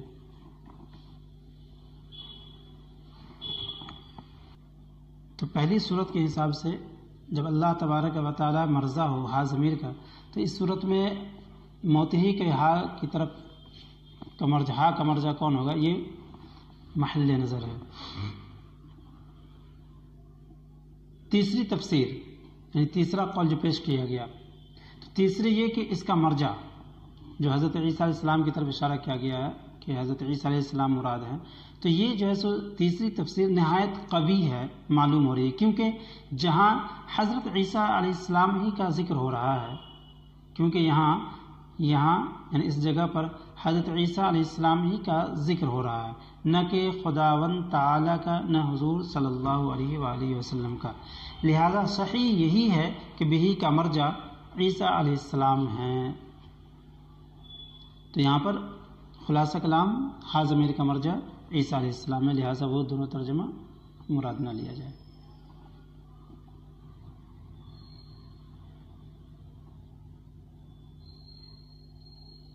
لہذا صحیح یہی ہے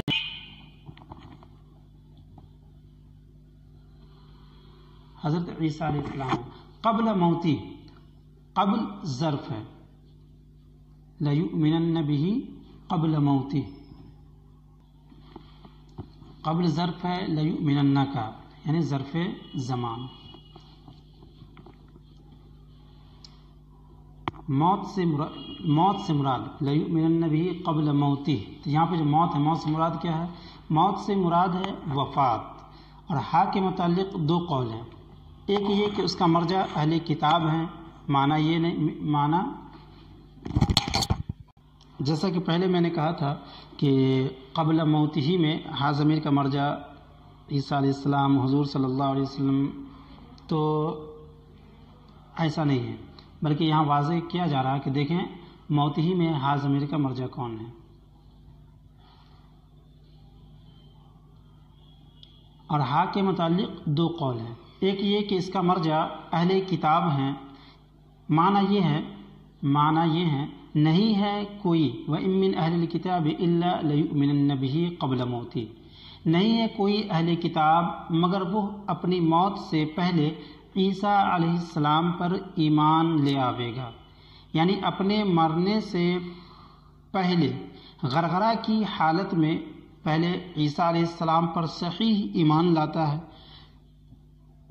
پھر اس کی جان نکلتی ہے، حتیٰ کہ اگر کتابی قتل کیا جاوے، دریا میں ڈوبے، جل جائے، اسے شیر کھا جائے، کسی طرح مرے، پہلے وہ عیسیٰ علیہ السلام پر ایمان لاتا ہے۔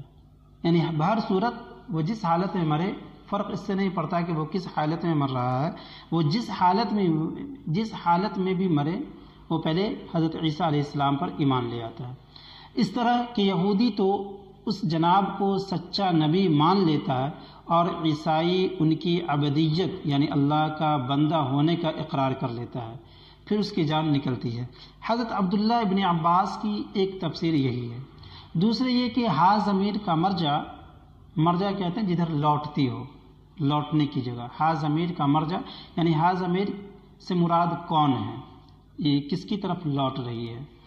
ہا ضمیر کا مرجع عیسیٰ علیہ السلام اور موت سے مراد آپ کی وہ وفات شریف ہے جو قریب قیامت آپ کے زمین پر تشریف لانے یہاں 7 سال یا 40 سال رہنے کے بعد آئے گی، یعنی قرب قیامت میں جو حضرت عیسیٰ علیہ السلام تشریف لائیں گے اور پھر زمین میں زندگی گزاریں گے، زمین میں زندہ رہیں گے، تبلیغ اسلام کریں گے، پھر اس کے بعد جب وفات آئے گی تو یہ مراد ہے۔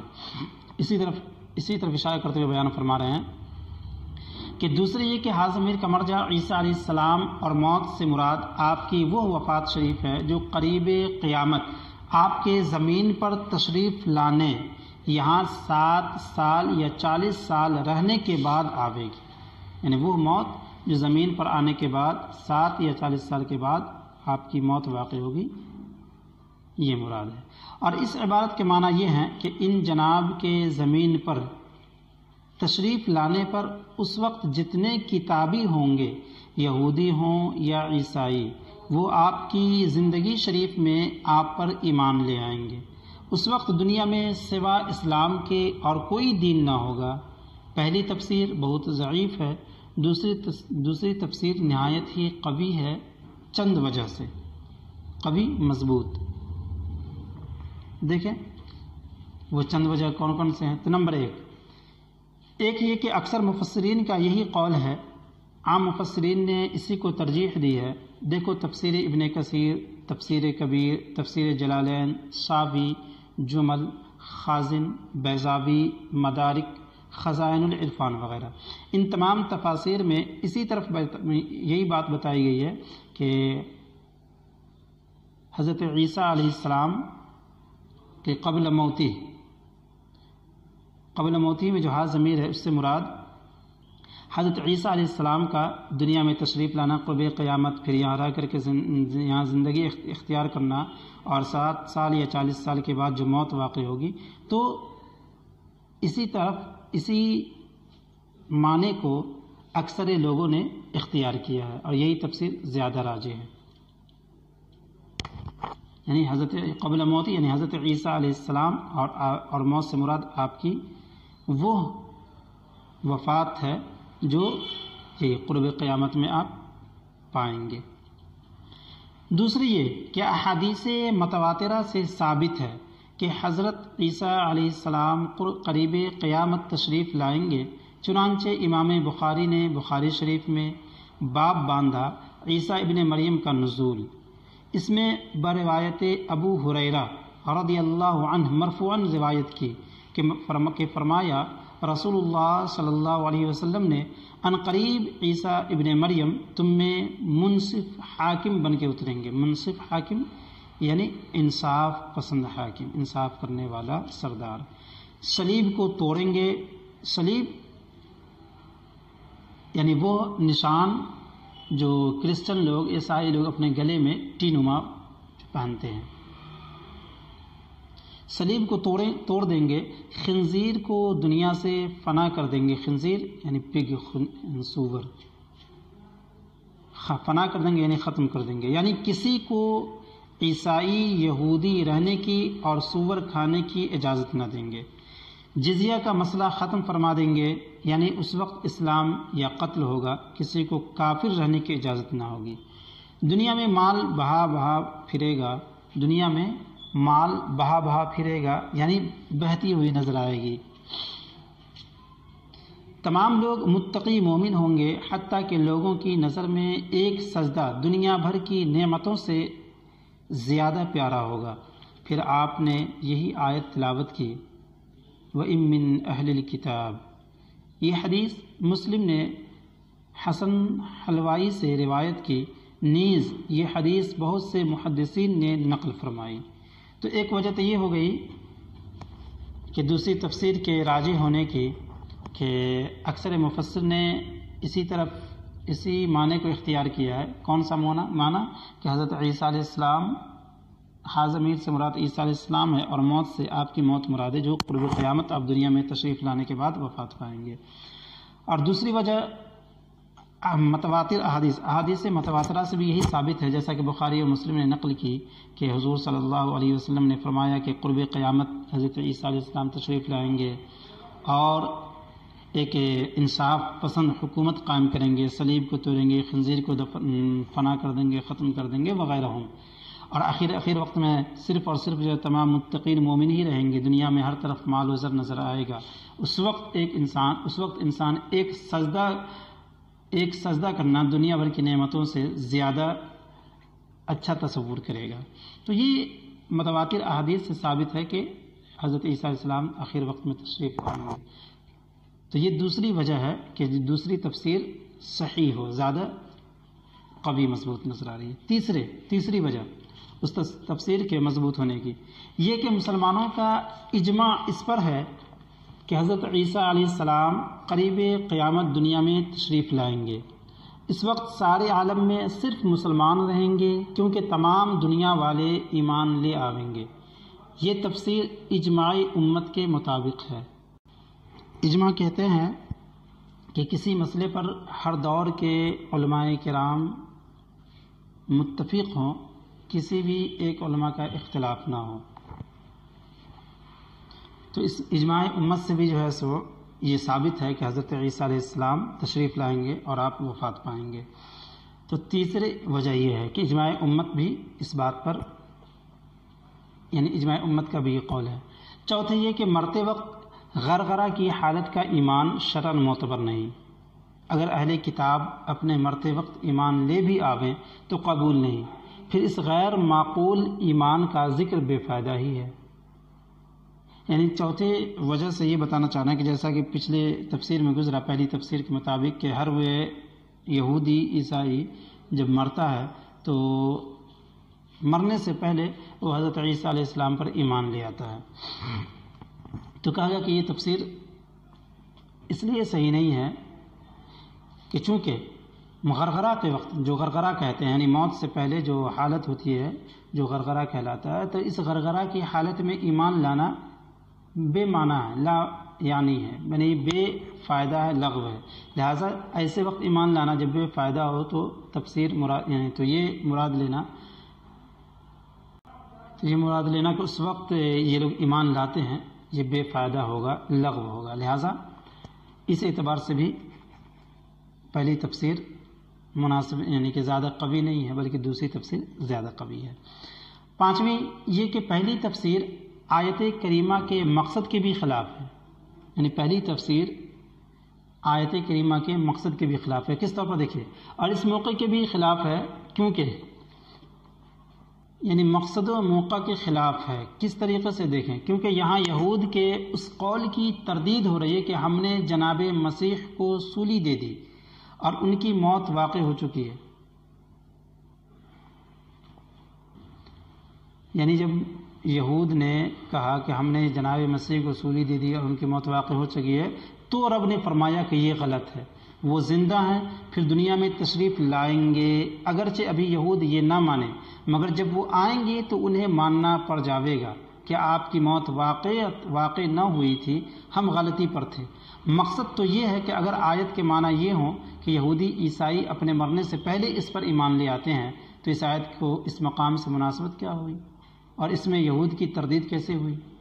تو آیت کا مقام اور مقصد بھی یہ بتا رہا ہے کہ دوسری تفسیر صحیح ہو، زیادہ صحیح ہو، قوی ہونی چاہیے کہ حضرت عیسیٰ علیہ السلام یعنی موت ہی میں ضمیر سے مراد حضرت عیسیٰ علیہ السلام ہو اور موت انہی کی ہو جو آخری قرب قیامت میں آپ کی وفات ہوگی۔ چھٹے یہ کہ اس آیت کے آخر میں ارشاد ہے یکون علیہم شہیدا،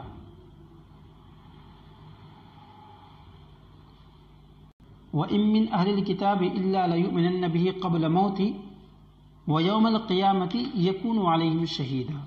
تو آیت کی اخیر میں یکون علیہم شہیدہ کا ارشاد ہونا بھی اس بات کی طرف اشارہ کرتا ہے۔ دیکھیں یہ کہ اس آیت کے آخری یعنی چھٹے یہ کہ اس آیت کے آخر میں ارشاد ہے یکون علیہم شہیدا، عیسیٰ علیہ السلام ان اہل کتاب کے خلاف گواہی دیں گے۔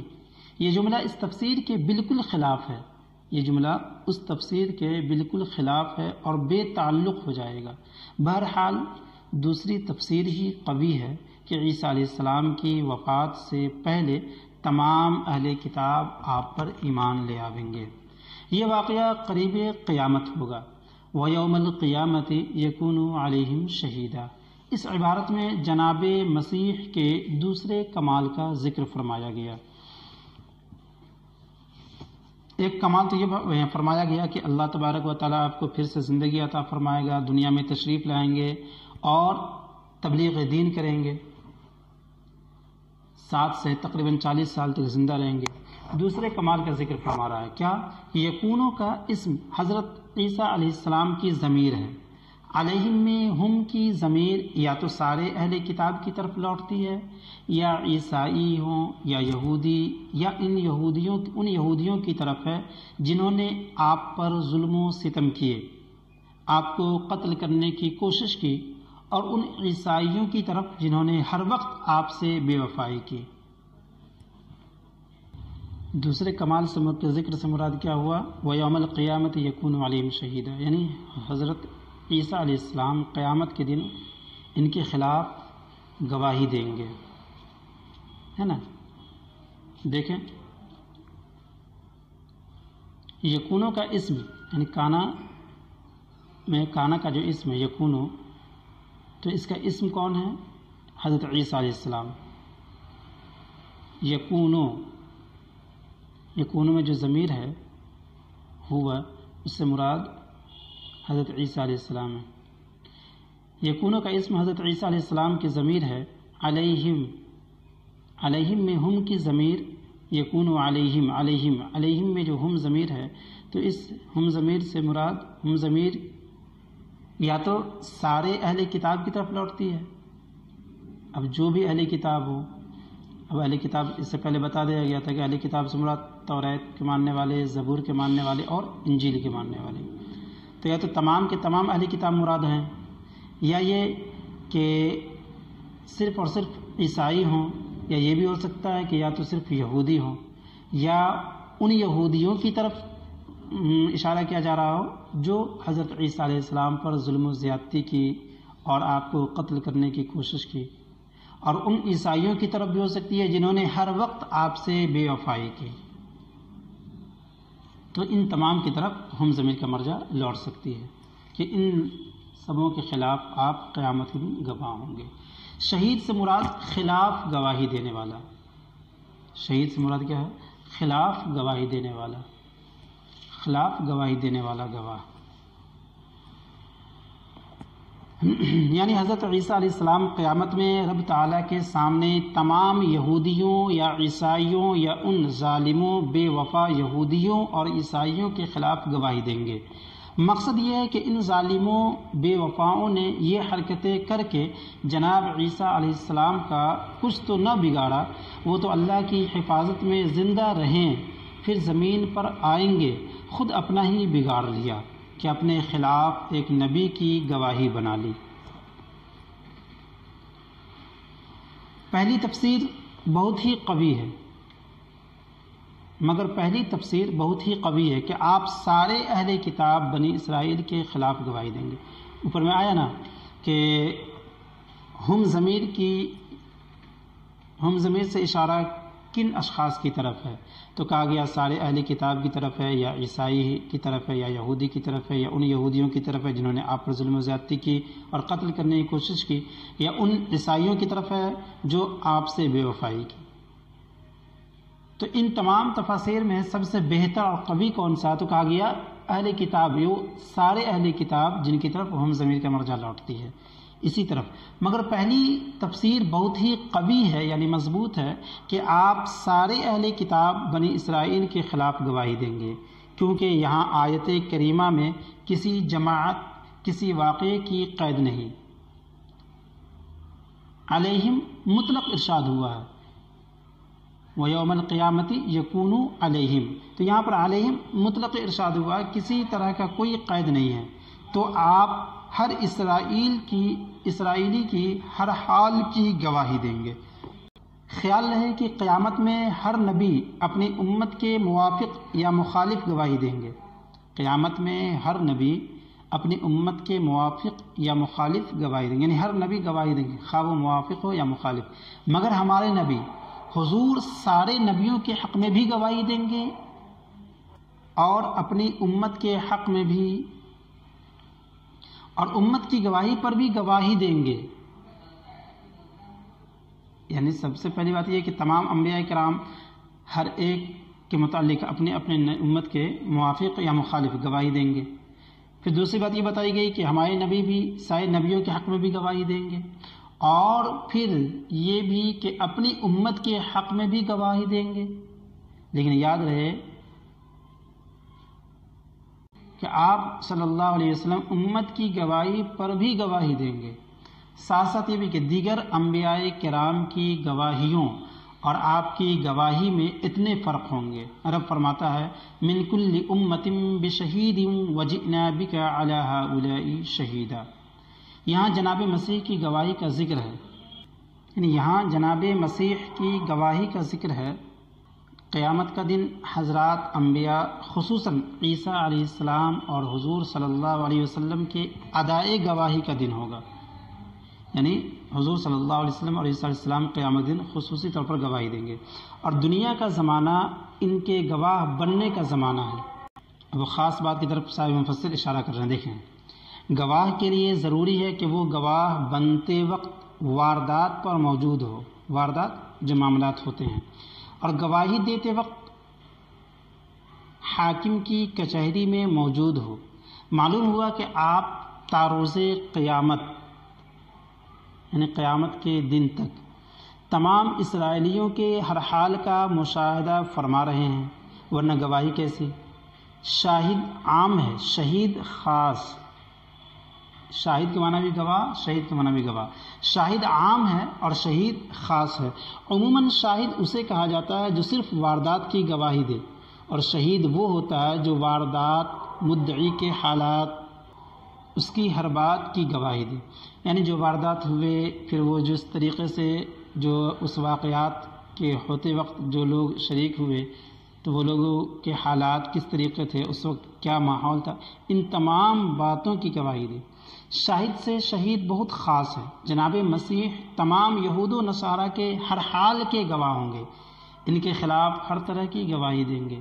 آپ چوتھے آسمان پر رہتے ہوئے زمین کے ہر اسرائیلی کے ہر حال سے خبردار ہیں، یعنی خبر رکھتے ہیں. آپ اپنی نظر کے متعلق فرماتے ہیں وَأُنَبِّئُكُم بِمَا تَأْكُلُونَ وَمَا تَدَّخِرُونَ فِي بُيُوتِكُمْ، اور میں تمہیں خبر دوں گا، بتاؤں گا ان چیزوں کے تعلق سے جو تم کھاتے ہو اور جو ذخیرہ اندوزی کرتے ہو اپنے گھروں میں. تو دیکھیے اس آخری عبارت سے، یعنی آخری جملے سے، یعنی آخری تفسیر سے کہہ لیجیے، دو باتیں خاص طور پر معلوم ہوئی. ایک عقیدے کے تعلق سے بھی معلوم ہوئی کہ حضرت عیسیٰ علیہ السلام اور حضور صلی اللہ علیہ وسلم قیامت کے دن گواہی میں گواہ ہوں گے، اور گواہ کے لیے حاضر ہونا ضروری ہوتا ہے. واردات کے وقت جب یہ معاملہ جو ہوتا ہے تو اس معاملہ کے وقت گواہ کا آنکھوں سے مشاہدہ کرنا ضروری ہوتا ہے. تو اس شہید اور شاہد سے پتہ چلتا ہے کہ حضور صلی اللہ علیہ وسلم حضرت عیسیٰ علیہ السلام وہ مشاہدہ فرما رہے ہیں اور وہ اپنی امتیوں کو دیکھ رہے ہیں. تو یقینی طور پر حضور صلی اللہ علیہ وسلم اور عیسیٰ علیہ السلام زندہ ہیں، انبیاء کرام زندہ ہیں، اور وہ اپنی امتیوں کے اپنی امتیوں کا مشاہدہ فرماتے ہیں، اپنے امتیوں کے حالات سے باخبر ہیں. جیسا کہ ایک حدیث پاک سے ارشاد ہوتا ہے، معلوم ہوتا ہے، پیارے آقا صلی اللہ علیہ وسلم کی حدیث مبارکہ ہے ان اللہ حرم علی الارض ان تأکل اجساد الانبیاء فنبی اللہ حی یرزق.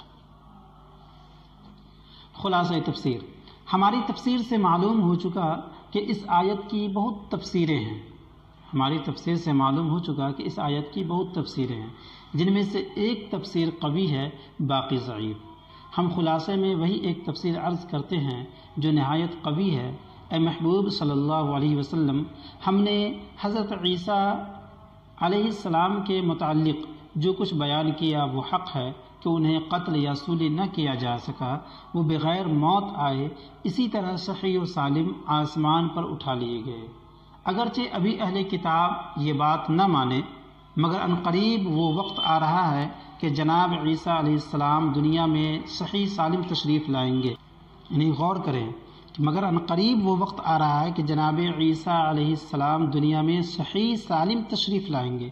ان کے آنے پر ان کی وفات سے پہلے تمام عیسائی یہودی ان جناب پر ویسا ہی ایمان لے آئیں گے جیسا کہ ان کے متعلق قرآن کریم نے خبر دی ہے، اور جیسا کہ ان پر مسلمانوں کا ایمان ہے کہ یہودی ان کی نبوت کا اقرار کر لیں گے اور عیسائی ان کی بندگی کا اعتراف کر لیں گے، اور ان میں سے کوئی شخص ان کے قتل یا سولی ہو چکنے کا عقیدہ نہ رکھ سکے گا۔ دنیا دیکھ لے گی کہ اسلام نے جو فرمایا تھا وہ حق تھا، اور ان اہل کتاب کے خیالات محض باطل تھے، ان صرف اور صرف غلط تھے، حق نہ تھے۔ یہ تو دنیا کے حالات تھے۔ آخرت میں قیامت کے دن عیسیٰ علیہ السلام ظالم یہودیوں اور بے وفا عیسائیوں کے خلاف بارگاہ الہی میں گواہی دیں گے، جس گواہی سے یہ لوگ دوزخ میں جھونکے جائیں گے۔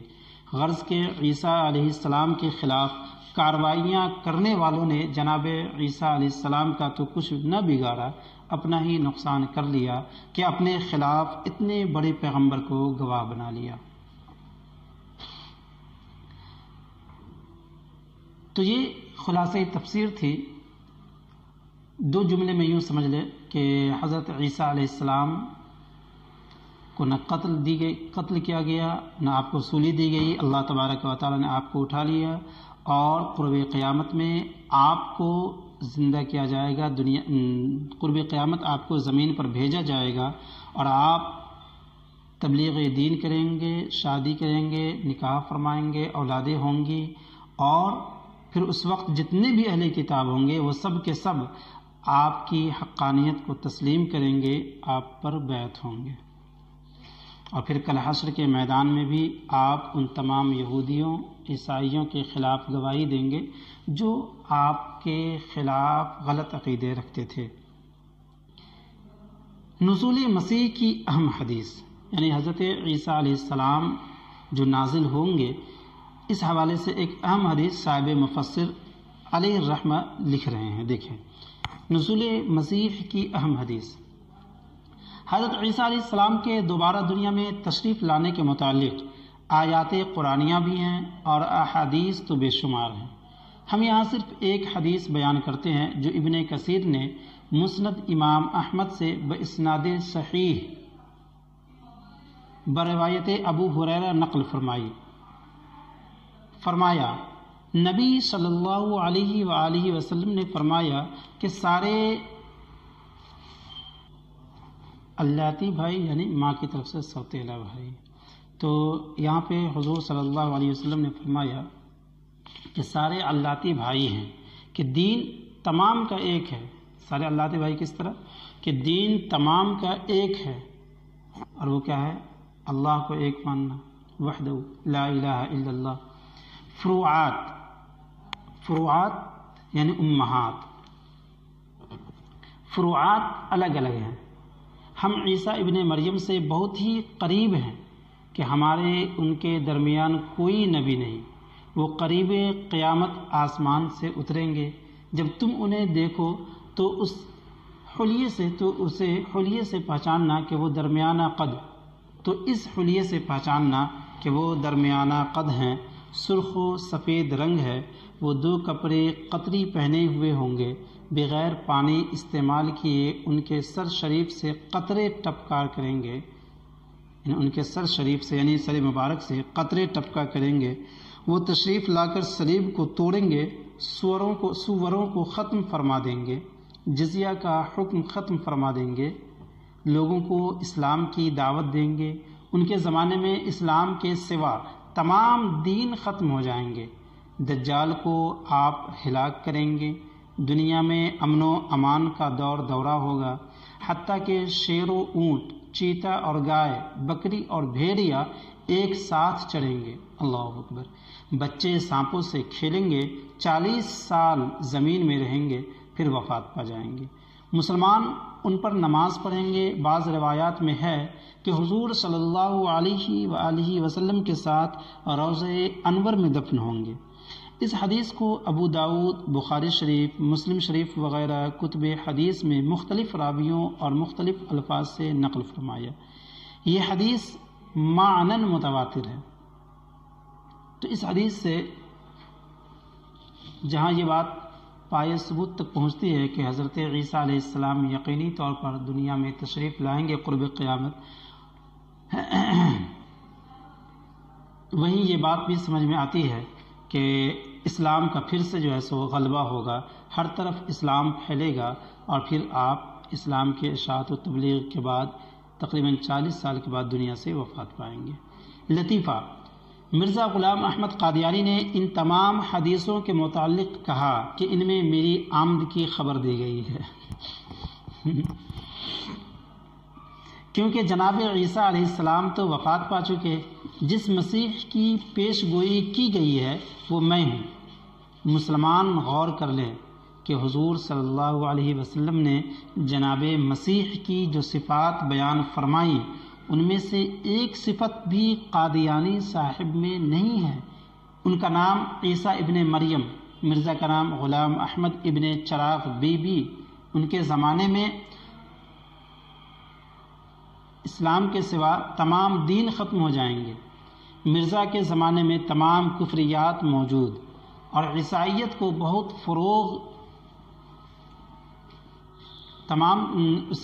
مرزائی کے زمانے میں تمام کفریات موجود اور عیسائیت کو بہت فروغ۔ ان کے زمانے میں مال پانی کی طرح بہے گا۔ مرزا جی کے زمانے میں لوگوں کی غریبی کا یہ حال کہ خود مرزا کا اور اس کی اولاد کا گزارا جائز ناجائز چندوں اور بہشتی مقبروں کی قبروں کی تجارت پر ان کے زمانے میں دنیا میں امن و امان مکمل ہوگا۔ مرزا جی کے زمانے میں چوری ڈکیتی قتل و غارت خدا کی پناہ۔ ان کی وفات شریف مدینہ منورہ میں دفن روضہ رسول صلی اللہ علیہ وسلم میں، مرزا کی موت لاہور کے ایک پاخانہ میں دفن قادیان میں۔ خود فیصلہ کر لو کہ کیا مرزا جی وہی مسیح موعود ہیں جن کی تشریف آوری کی خیر حضور انور نے دی ہے؟ نعوذ باللہ۔ چہ نسبت خاک را با علم پاک، یعنی پاک دنیا کو مٹی سے کیا نسبت ہو سکتی ہے؟ کہاں عیسیٰ علیہ السلام اور کہاں ناپاک دجال؟ تو بہت سارے فرق ہے غلام احمد قادیانی میں اور حضرت عیسیٰ علیہ السلام میں۔ جہاں نام کا فرق ہے وہیں بہت سارے صفات جو بیان کیے گئے ہیں، ان تمام صفات میں بھی جیسا کہ اوپر ذکر ہوا کہ صفات سے بھی پتہ چلا کہ بہت زیادہ فرق نظر آ رہے ہیں۔ حضرت عیسیٰ علیہ السلام کی زندگی میں جب وہ تشریف لائیں گے تو ہر طرف اسلام ہی اسلام ہوگا، اور اس کے زمانے میں کفر کو فروغ ملا، عیسائیت کو تقویت ملی۔ اسی طریقے سے بہت سارے صفات کا ذکر ہوا۔ فائدے: اس آیت کریمہ سے چند فائدے حاصل ہوئے۔ پہلا فائدہ، ابھی حضرت عیسیٰ علیہ السلام کی وفات نہیں ہوئی، آپ زندہ ہیں، کیونکہ آپ کی وفات سے پہلے سارے اہل کتاب کا آپ پر ایمان لانا ضروری ہے، اور ابھی سارے اہل کتاب آپ پر ایمان لائے نہیں، تو ابھی وفات کیسی؟ سارے یہودی آپ کی نبوت کے انکاری ہیں، انکار کرنے والے ہیں، اور سارے عیسائی آپ کو خدا یا خدا کا بیٹا کہہ رہے ہیں۔ یہ فائدہ موت ہی کی دوسری تفسیر سے حاصل ہوا۔ دوسرا فائدہ، حضرت عیسیٰ علیہ السلام قریب قیامت زمین پر تشریف لائیں گے، آپ کی یہ آمد حق ہے، علامات قیامت سے ہے، یعنی قیامت کی جہاں چند نشانیاں ہیں جیسے سورج کا پچھم سے نکلنا، اور ہر طرف عمارتوں کا قائم ہونا، چرواہے وغیرہ ننگے پاؤں چلنا، اور بہت سارے جہاں قرب قیامت یعنی قیامت کی نشانیاں بیان کی گئی ہیں، تو انہی علامتوں میں سے ایک علامت یہ ہے کہ حضرت عیسیٰ علیہ السلام بھی دنیا میں تشریف لائیں گے۔ علامت قیامت سے ہے، یعنی آپ کی یہ آمد حق ہے، علامت قیامت سے ہے۔ یہ فائدہ بھی موت ہی کی دوسری تفسیر سے حاصل ہوا۔ قرآن کریم دوسری جگہ فرماتا ہے وَإِنَّهُ لَعِلْمٌ لِلسَّاعَةِ، حضرت عیسیٰ علیہ السلام قیامت کی نشانی ہے۔ وہ آیت اس آیت کی تفسیر ہے، وہ آیت اس آیت کی تفسیر ہے، وہ آیت سے مراد وہی جو بھی گزرا، وَإِن مِّنْ أَهْلِ الْكِتَابِ إِلَّا لَيُؤْمِنَنَّ بِهِ قَبْلَ مَوْتِهِ۔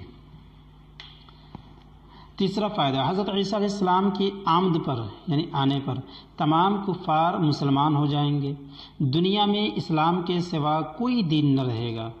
یہ فائدہ لَيُؤْمِنَنَّ سے حاصل ہوا کہ ضرور وہ ایمان لائیں گے، کہ جب حضرت مسیح کسی کتاب کو اپنے دین پر رہنے کی اجازت نہ دیں گے تو دوسرے کفار و مشرکین کو کیسے کافر رہنے دیں گے۔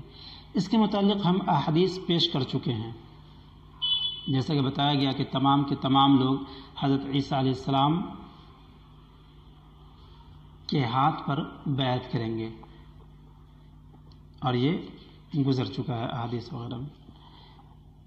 چوتھا فائدہ، حضرات انبیاء کرام اپنی امت کے عقائد و اعمال سب پر مطلع ہوتے ہیں، یعنی باخبر ہوتے ہیں۔ اعمال کھلے ہوں یا چھپے، نبی کی نگاہ سے غائب نہیں، کیونکہ یہ حضرات ان کے گواہ ہیں، اور گواہی کامل وہی ہے جو دیکھ کر ہو، ان کی گواہی کامل ہوگی، ناقص نہ ہوگی۔ یہ فائدہ شہیدہ کی تنوین تعظیمی سے حاصل ہوا۔ وَإِن مِّنْ أَهْلِ الْكِتَابِ إِلَّا لَيُؤْمِنَنَّ بِهِ قَبْلَ مَوْتِهِ وَيَوْمَ الْقِيَامَةِ يَكُونُ عَلَيْهِمْ شَهِيدًا، تو شہیدن میں جو شہیدن تنوین ہے، تو اس شہیدن کی تنوین تعظیمی سے حاصل ہوا کہ تمام کے تمام انبیاء کرام اپنے امتیوں کے گواہ ہوں گے، اور جب گواہ ہوں گے تو یقینی طور پر، اور گواہ وہی ہوتے ہیں جو واردات کے موقع پر وہ حاضر ہوں، مشاہدہ کرتے ہوں، اپنے لوگوں کی خبر گیری کرتے ہوں۔ جناب مسیح علیہ الصلاۃ والسلام فرماتے ہیں، وَأُنَبِّئُكُم بِمَا تَأْكُلُونَ وَمَا تَدَّخِرُونَ فِي بُيُوتِكُمْ، تم جو کچھ اپنی کوٹھریوں میں کھاتے بچاتے ہو میں اس کی خبر تم کو دیتا ہوں۔ یہ تو تم انبیاء کا علم ہے، ہمارے حضور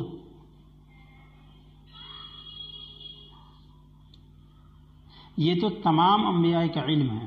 ہمارے حضور صلی اللہ علیہ وآلہ وسلم اولین و آخرین کے اعمال و عقائد کا مشاہدہ فرما رہے ہیں، کیونکہ ان سب کے گواہ ہیں۔ رب تعالیٰ فرماتا ہے وَجِئْنَا بِكَ عَلَىٰ هَٰؤُلَاءِ شَهِيدًا۔ اس کی مکمل بحث ہماری کتاب جاء الحق حصہ اول اور شان حبیب الرحمن میں مطالعہ کرو۔ حضور تمام اولین و آخرین کے اعمال و عقائد کا مشاہدہ فرما رہے ہیں، یعنی دیکھ رہے ہیں۔ مقدمہ کی تحقیقات کرنا، گواہی وغیرہ لینا حاکم کے بے علم ہونے کی دلیل نہیں۔ دیکھو، رب تعالیٰ قیامت میں اپنے تمام بندوں کا فیصلہ مقدمہ فرما کر کرے گا، اور اس مقدمے میں نبیوں، ولیوں، فرشتوں بلکہ ہمارے اعضاء کی گواہی لے گا، حالانکہ وہ علیم و خبیر ہے، یعنی وہ جاننے والا ہے، خبر رکھنے والا، ہر چیز کو جانتا ہے۔ تاکہ کوئی شخص، پھر بھی ایسا کیوں کر رہا ہے؟ تاکہ کوئی شخص اس کریم کے فیصلے پر اعتراض نہ کر سکے۔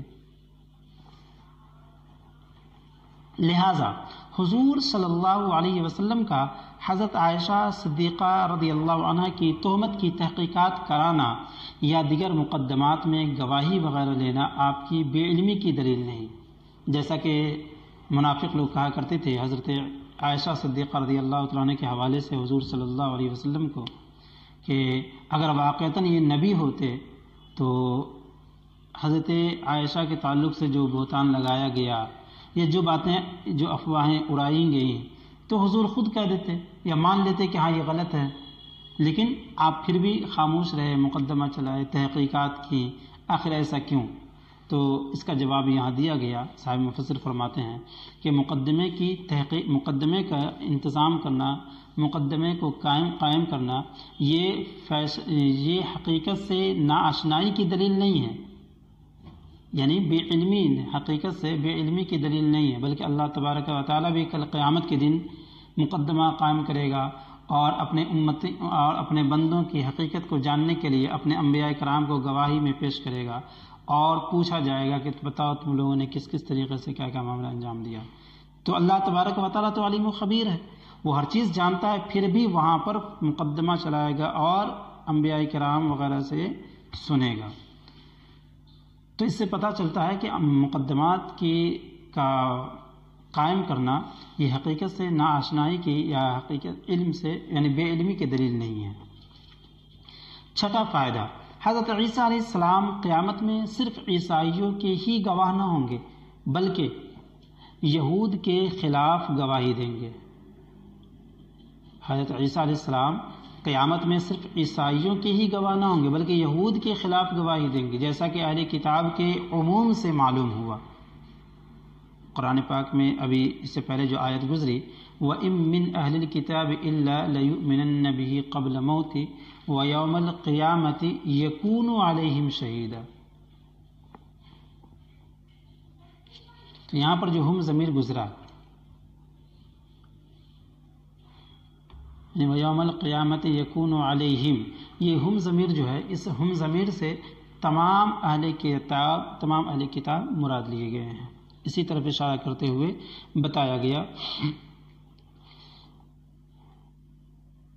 کہ جیسا کہ اہل کتاب کے عموم سے معلوم ہوا، کیونکہ آپ بنی اسرائیل کے نبی ہیں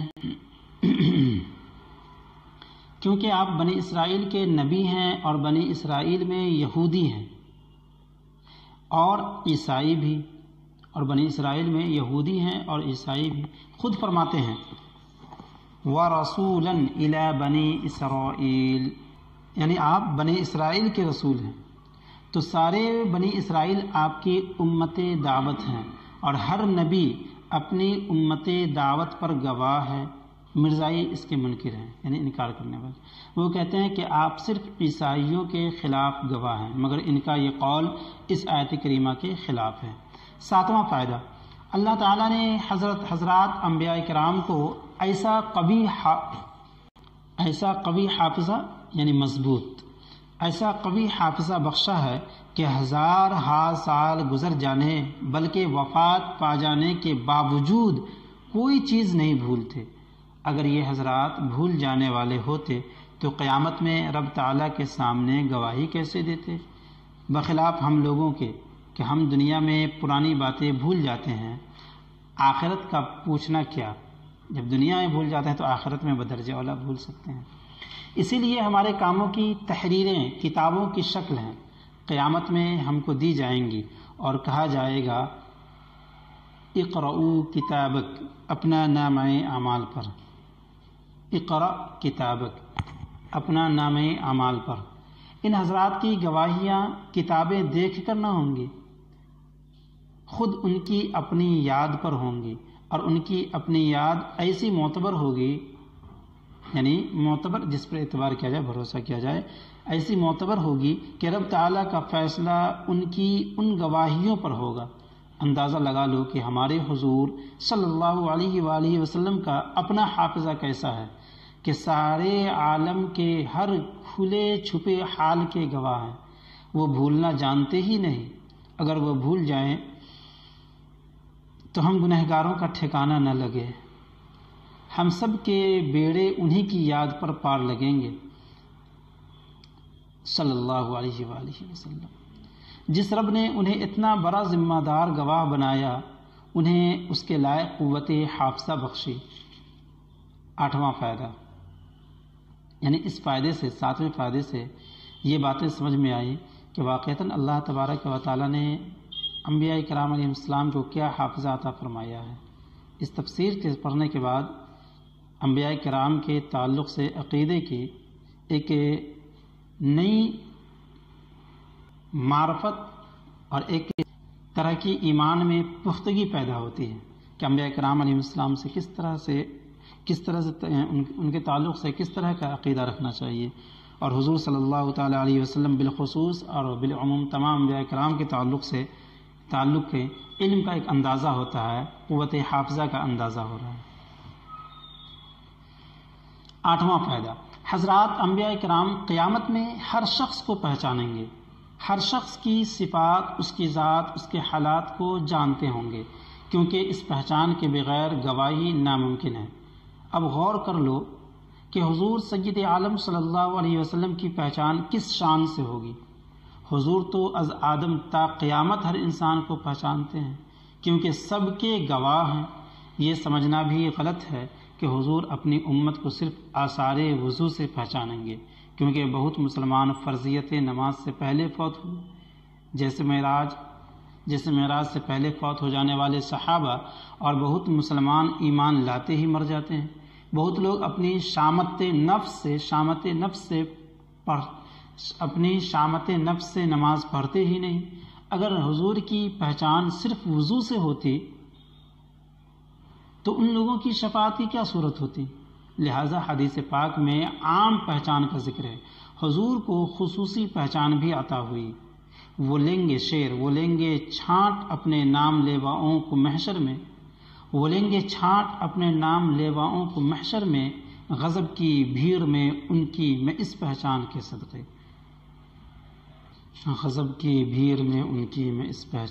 صدقے۔ آج کا درس ہم اپنے انہی فوائد کے اختتام پر ختم کرتے ہیں۔ انشاءاللہ عز و جل اگلے درس میں اس آیت کریمہ کے ضمن میں جو اعتراضات و جوابات ہیں، انشاءاللہ یہاں سے اپنے درس کا آغاز ہوگا۔ وآخر دعوانا ان الحمد للہ رب العالمین۔ السلام علیکم ورحمۃ اللہ وبرکاتہ۔